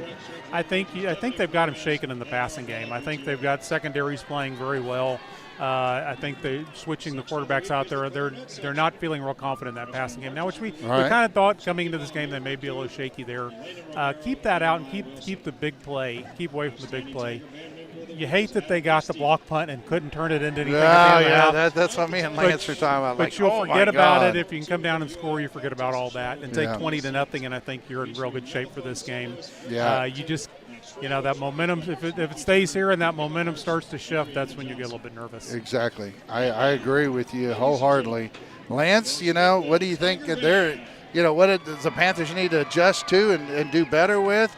And what do they need to keep doing right, that they've been doing right? Well, I think, and I mentioned this earlier, the Panthers need to be the Panthers. And tonight, they got the running game back going. And I think that's really what Blunt wanted to fix tonight is control the line of scrimmage, be the more physical football team. With 200 yards rushing, I don't really even see at this point, up 13-0 where you really need to change it. Just try to develop some cohesiveness with that offensive line going into next week. And keep your defense rolling like it is. I saw them play a little. They were giving up 4, 5, 8, 10, 12 yards on that first couple drives for Smithville. And then, Hank, you mentioned it. They started cleaning it up. They started tackling low. They started, getting a little bit more aggressive on the defensive line. Right. And that's what you want to see, right? Because they're going to need that next week for sure. Yeah, and against Lavernia, that is going to have to be something that is, the Panthers that's no slouch. I mean, I don't think Lavernia is any different than Cuero. If you wanted to compare the teams, I think Lavernia, may even since they're Division I, a 4A Division I, they may even be a little better than Cuero. Right. But I mean, we're seeing what I saw is that Wimberley had already beat Brock 35-27. I don't know if that was last night. Right? Yeah, I watched that game last night. That was a heck of a ball game. It was 21-7 at half, Wimberley, and then Brock. They don't give up. Oh no! And they came back and they tied it up, 21-all. Then it was 28-27, and then the Wimberley quarterback continues to improve. He wasn't going to lose last night. Oh man, and that's and Brock's just a real heavy hitter too, and to see Wimberley beat them, it's like, okay, we got our hands full now. When we play Wimberley, it's going to be a tough game. So we better be ready. And that Lavernia game next week is going to be perfect, to get geared up for district. And Lavernia up right now 35-0 at half against LaGrange. So, yeah. Oh, man. Yeah. Now, what's happened to LaGrange? I mean, they used to be such a powerhouse in the day. And I'm only talking about 5-6 years ago. I'm not talking about a whole decade or more. I mean, coaching change in the off season and to try to, I guess, that's right, get things going. So they may need a little time, maybe some adjustments, but they always have a lot of talent there. They're always impressive athletes when you watch them. So that's right. So next year may be their year. We'll see. So, anyways, hey, I'm impressed with the Panthers thus far. I would have liked to see that other score and make it at least 20 or 21-0. But hey, if the Panthers can build on what they've been doing and what they adjusted to towards the end of the half of what I was talking about is keeping that pad level low, tackling low and not too high. You bounce off of guys when you try to tackle them high, especially Henry.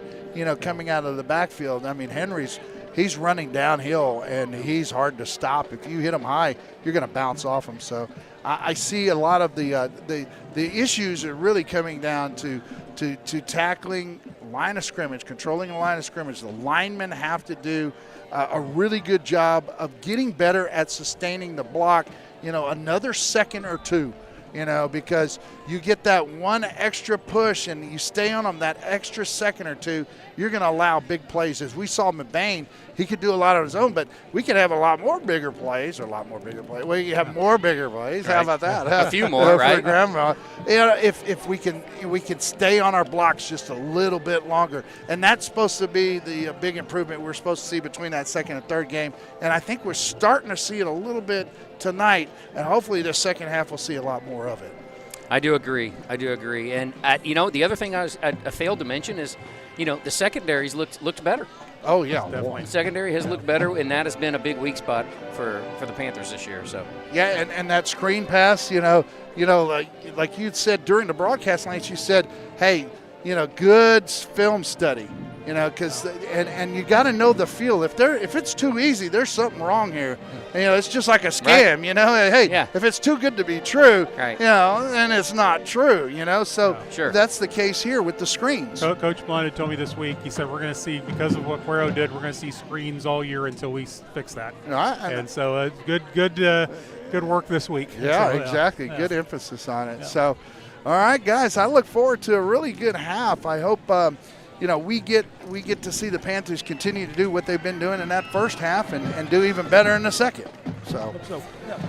All right, thank you, Scott Kibbe. And Scott Kibbe with the Seguin Gazette. You can see his articles on Wednesdays and Sundays, and you can see it. He's on Facebook and all that stuff too. So, look for Scott Kibbe there. And he has a funny first name with Scott spelling. I mean, it's SCOT, not TT. Okay.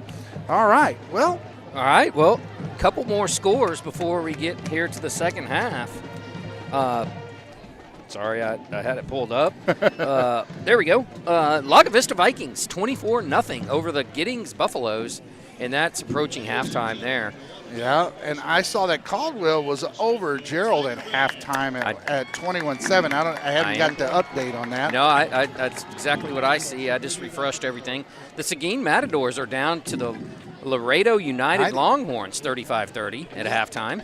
Yeah, and I'm, that one kind of baffles me, but it's only at halftime. But that's a heck of a high-scoring game, for a first half, 35 and 30. I mean, that's 65 points if I did my math correctly. And Cuero has gone up against their rivals, the Yoakum Bulldogs, 27-21, and it is half there in Cuero. A big game down south for you, smaller 3A fans, 2A fans. The Edna Cowboys are up 20-14 over the Refugio Bobcats at half. So that's a heck of a battle there. In Navasota, the Rattlers are losing big time to Belleville, 17-3. With it says 4 minutes and 50 seconds left in the third quarter. That seems to be a pretty fast game there. Yeah, I mean, the way these scores are, I mean, it's hard to gauge teams just based on scores. Sure. You try to look and say, okay, well, we got, like Smithville, Austin Travis, they really just blow out Austin Travis, and then they play Sealy, and we know Sealy's a powerhouse this year as well.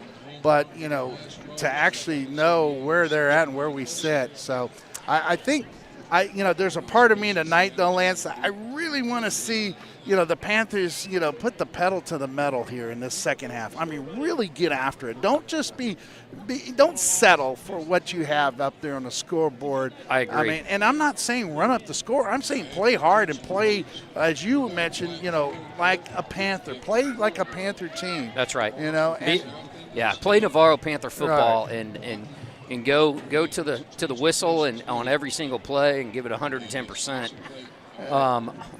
One other score, a little bit shocking, the Gonzales Apaches up 21-7 over the Marion Bulldogs. Huh. Yeah. Well, that's a 4A playing a 3A, but still, I did not think Gonzales had the personnel this year to actually, to play with even Marion in the 3A level. I know. I agree. There's the Panthers.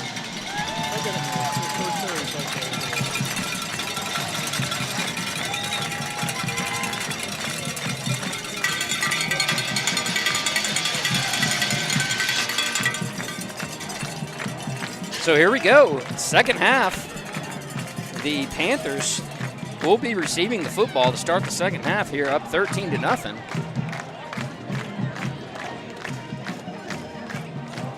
Yeah, like I said, and the Panthers have the opportunity to score. They will receive. Just being down 13-0. That's still only a 2-score game for the Smithville Tigers. So. Anything happen. We saw it before, onside kick. Remember Navasota, attempted that onside kick as well. So that's right. Anything can happen.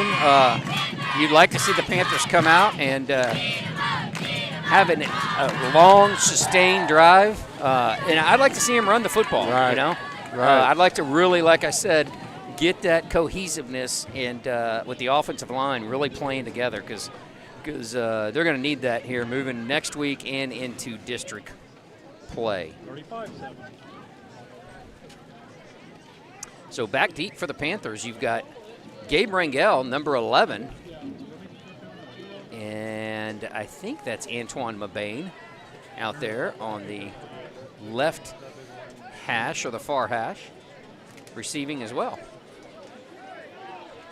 Yeah, I would bet. That I don't know, like even back in the day, when you didn't know who was going to receive the kick, you'd stack them in the back. Right. You'd put one behind the other. And I think Coach might need to think about that between Mabane and Rangel, just stack them there at the 15-yard line.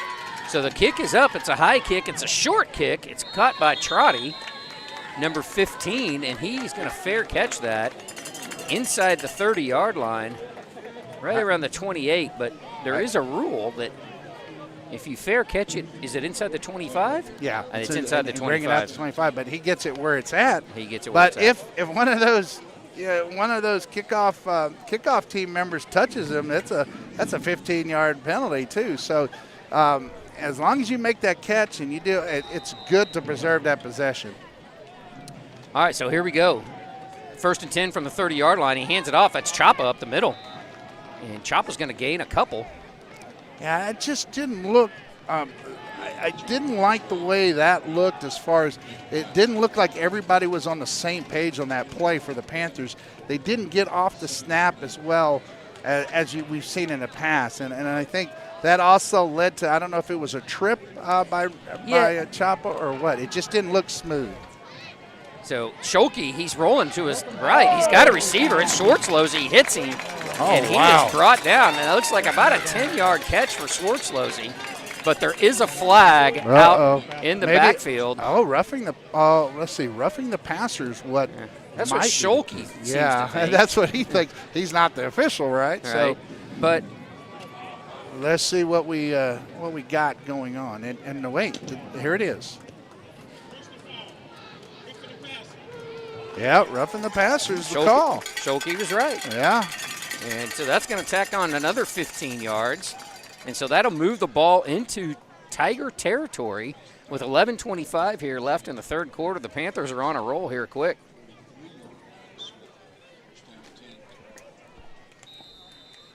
There's the whistle. Now he hands it this time right up the middle, and that's Guerra. And Guerra churns and burns up. I got to play this one. We haven't heard this one all night. Yeah, that's Guerra. And that's right. Guerra's a big boy, and he can carry a load for sure. Hey, on a first down play and you get 5 yards in the slot tee, that's overachieving right there. You know. Yeah, and that's the part of the game, like I mentioned in the pregame. I'd like to see. to see that ball move on the interior of the line. There's some flags, and I'm not sure who jumped there. I think that should be a neutral zone infraction where, they're in the neutral zone, but let's see what the actual call.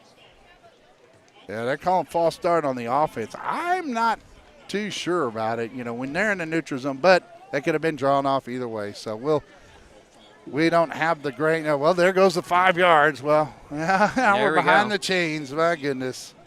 So 2nd and 10 from the 43.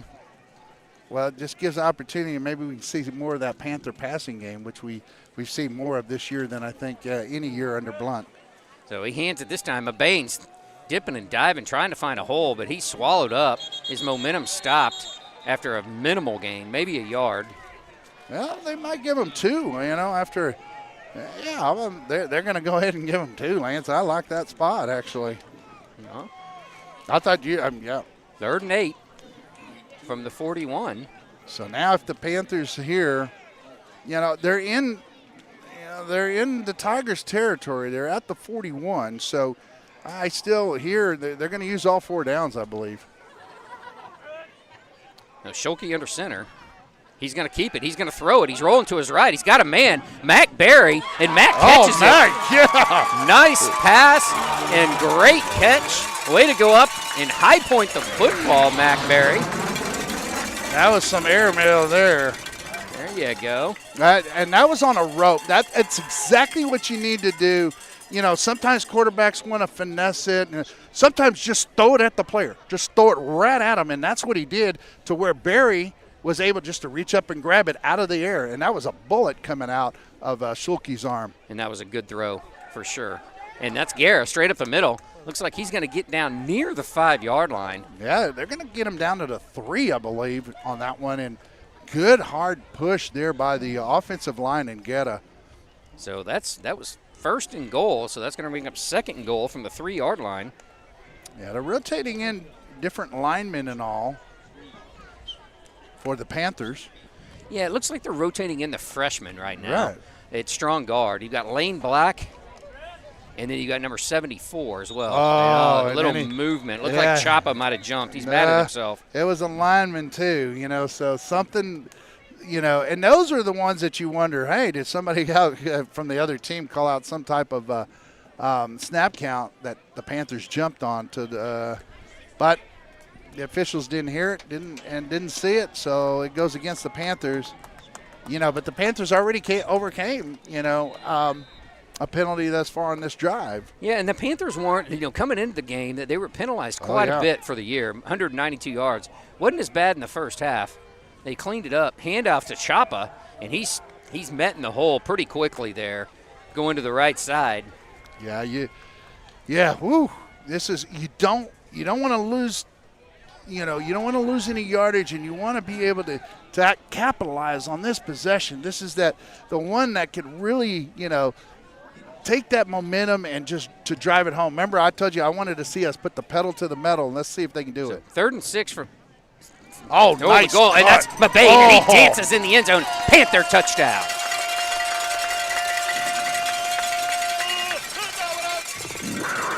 So nice play there. Nice blocking to the left side, but even a couple of great moves there by Mabane. I'm sorry. I stepped on you a little bit on that one. Because he did that jump cut. Yes. And there is a player down for the Panthers right now. They're going to tend to. It doesn't look something too serious. They're just coming out to check on him. But that cut, usually Mabane does what? Goes to the outside. He does. So he took that outside step and then jump cut to the inside, and there it was. The lane was wide open, and just a beautiful move because they were all expecting him. I say all the defense of the Tigers were outside trying to contain him, and that's where they left the lane wide open. That's right. And he cut back and hit pay dirt. Yeah, and it was that's one of those that you're really you're really happy about. So Mabane's 3rd touchdown of the night. Yeah. Panthers up 19-0, pending an extra point. So 6-yard touchdown run for Mabane. And I don't know. We're going to keep a close eye over there. Yeah, but when you see number 55, the thing that's critical about this lineman coming out is that he's your center. He's your center. In the scheme of, when you don't practice it much in the slot T, luckily it's going to be the extra point team out with the long snapper. But when you talk about the timing and everything else and just the feel of the quarterback and between the quarterback and center exchange, that's a big one. And the kick looks like it was almost blocked. I don't know but he gets it. He does get it. Wow. He gets in. You saw the ref shaking his head on the right goalpost over there. I love that Sneed, man. Puts the Panthers up 20-0 here with 8:22 left in the third quarter. He always keeps us on the edge of our seat. It's like, well, all right. But, that the first game, too, was he had a really good, he missed the one extra point, but then after that comes back and. With two field goals. Yeah, two right? big field goals. Yeah, he had a 32-yarder, and then I think a 29-yarder or something. Right there. I mean, yeah. And so those were some big plays during that particular game at that time against Navasota. They were. So, but like I said, he always likes to keep us on the edge of the seat, So, and so here we go, Hank. Yeah. 8:22, Panthers up 20-0. And again, that pass was fueled by a big penalty and a big pass. Right. And then some nifty blocking and running there on 3rd and 6 from the goal.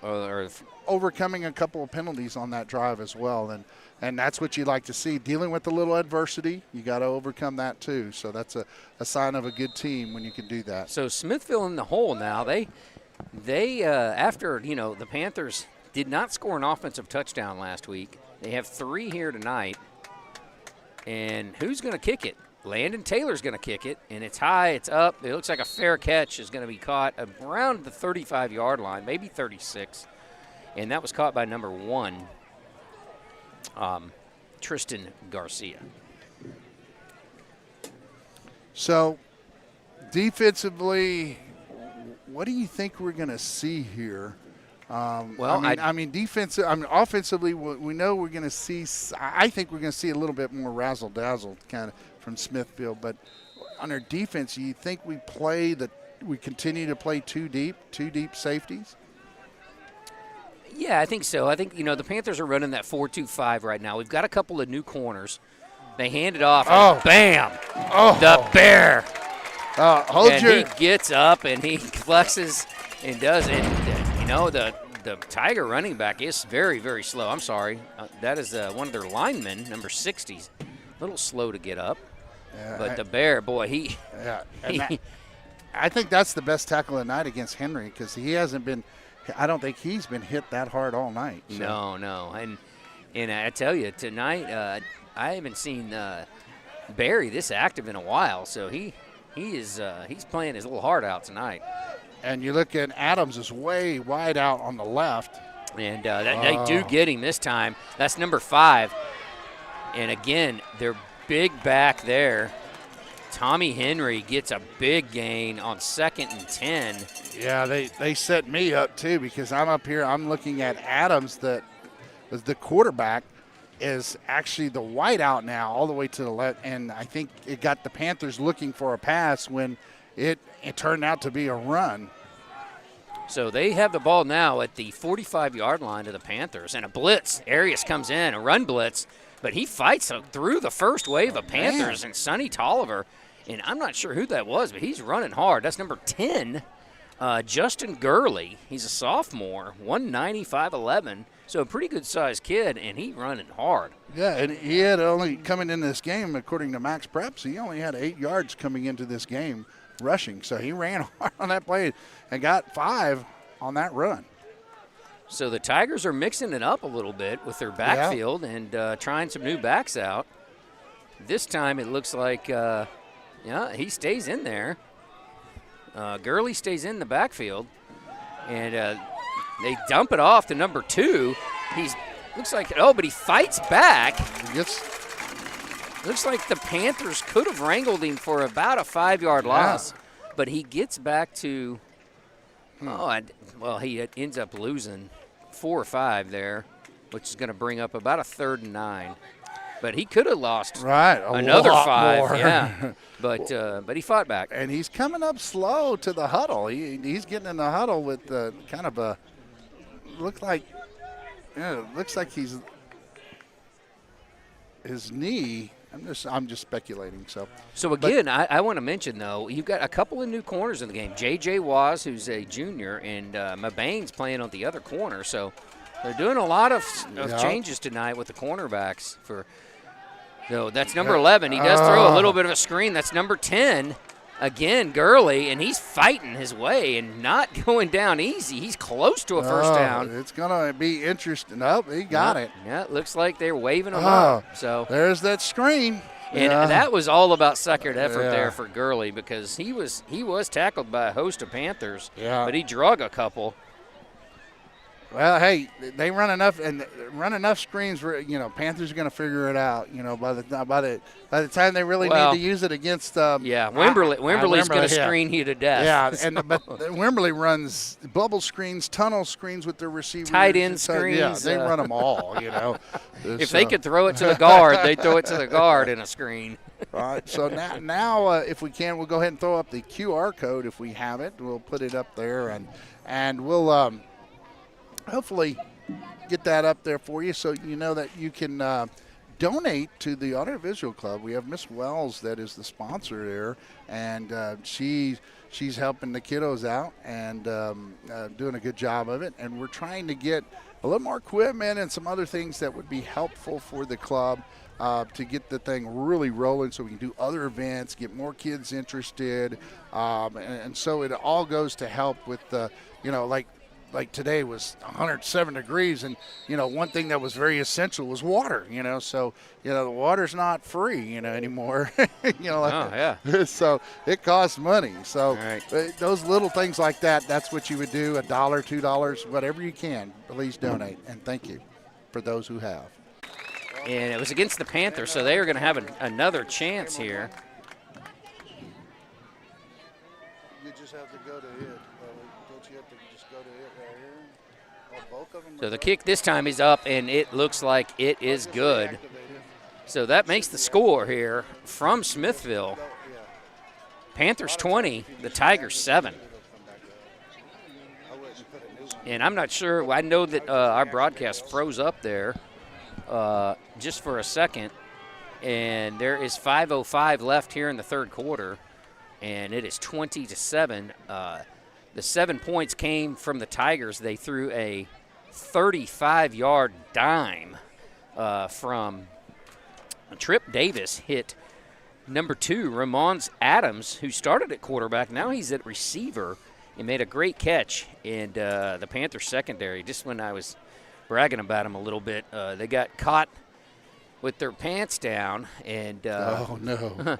and yeah, just a little bit peeking in the backfield, I think, looking for the run, and they didn't quite get to him.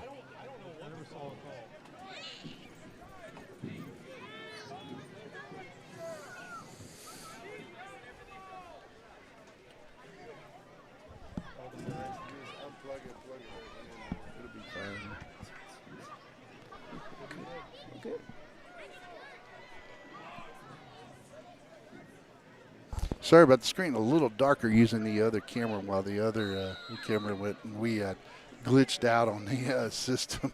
So the kickoff for the Tigers goes up. It looks like it's going to be fielded there by Rangel. Rangel brings it up. He's got a little lane, but he is nice return out past the 40-yard line, and that's where the Panthers will start the drive here with just under 5 minutes left in the third quarter. Panthers up here at Smithville High School in Smithville, Texas, 20-7.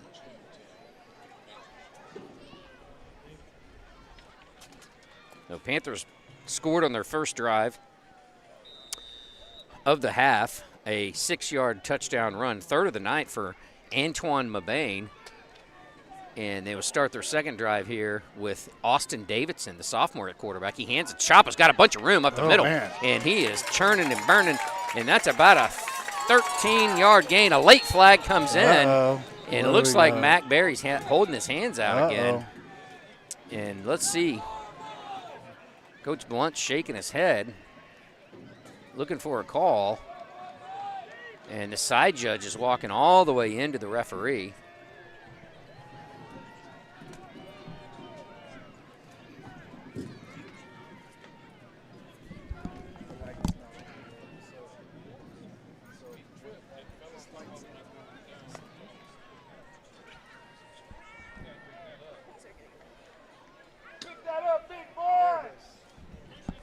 I mean, yeah, cancel that. You gotta blow the whistle there, man. Let's go. It's frozen up again, I think. Yeah, as they're trying to get it set.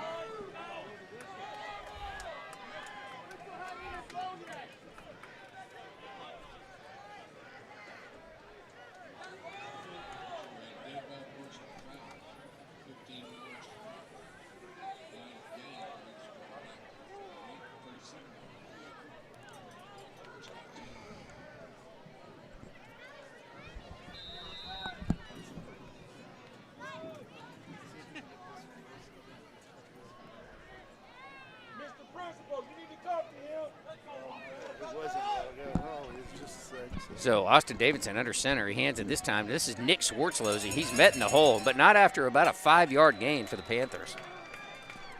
So Mac Berry picks up another personal foul. That's his second of the game, which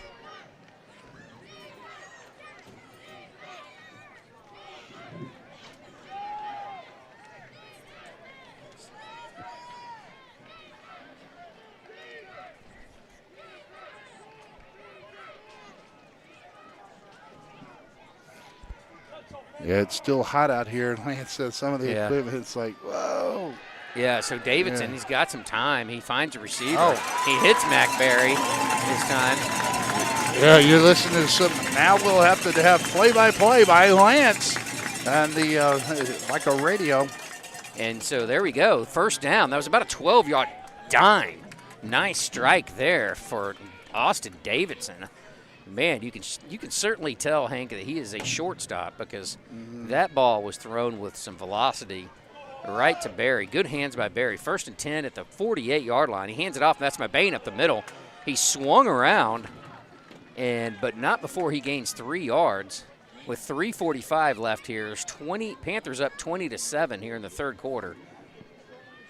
They are going to say he just got about 1 yard, and the big-time Tiger middle linebacker, Noah Baxter, is down. So we're going to take an injury timeout. Yeah, so sorry about the video. We'll have the trying to figure out the video here. We're not sure. One of our USB cam links, it looks like it is not working. So we're working on that. So little technical difficulties. But right now there's an injury timeout with 3:36 left.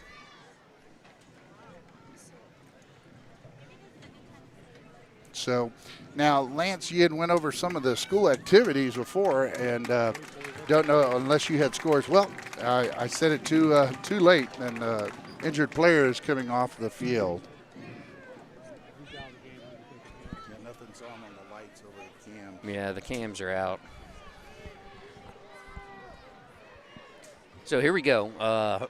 If you can hear me out there, I think you probably can. You're just not going to be able to see some live action, so we're going to do some old school radio play-by-play for you here. But the score is 20-7, Panthers leading. And go ahead. Yeah, so 2nd and 9 here at the 47-yard line of the Tigers. The Panthers are moving from our right to left. They scored on their first drive. This is their second drive of the second half, and they moved the ball nicely here. Outside of a penalty, and they hand it this time. It's Mabane. He dances, and he dances again, but just not a lot of blocking on that left side. And he's pulled for a loss, and that's going to be drugged down by, it looks like number 4. That's De La Pena, Chris De La Pena, the senior, one of the star players there for the Tigers.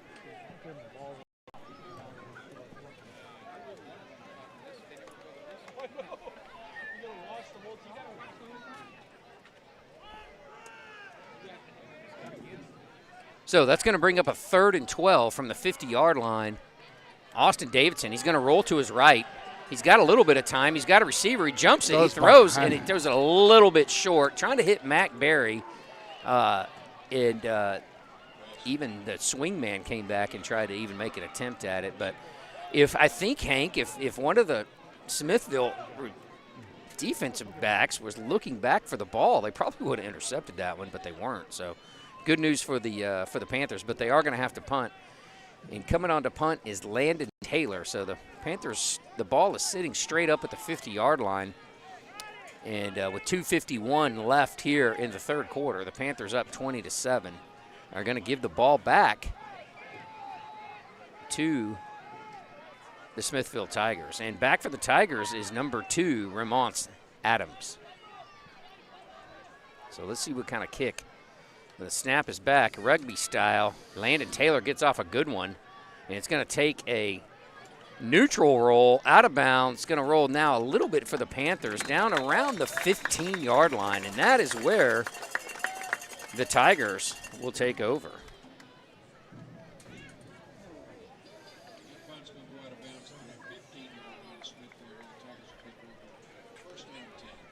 So, Tigers are clawing back a little bit in this game. Both teams have scored a touchdown here in the second half.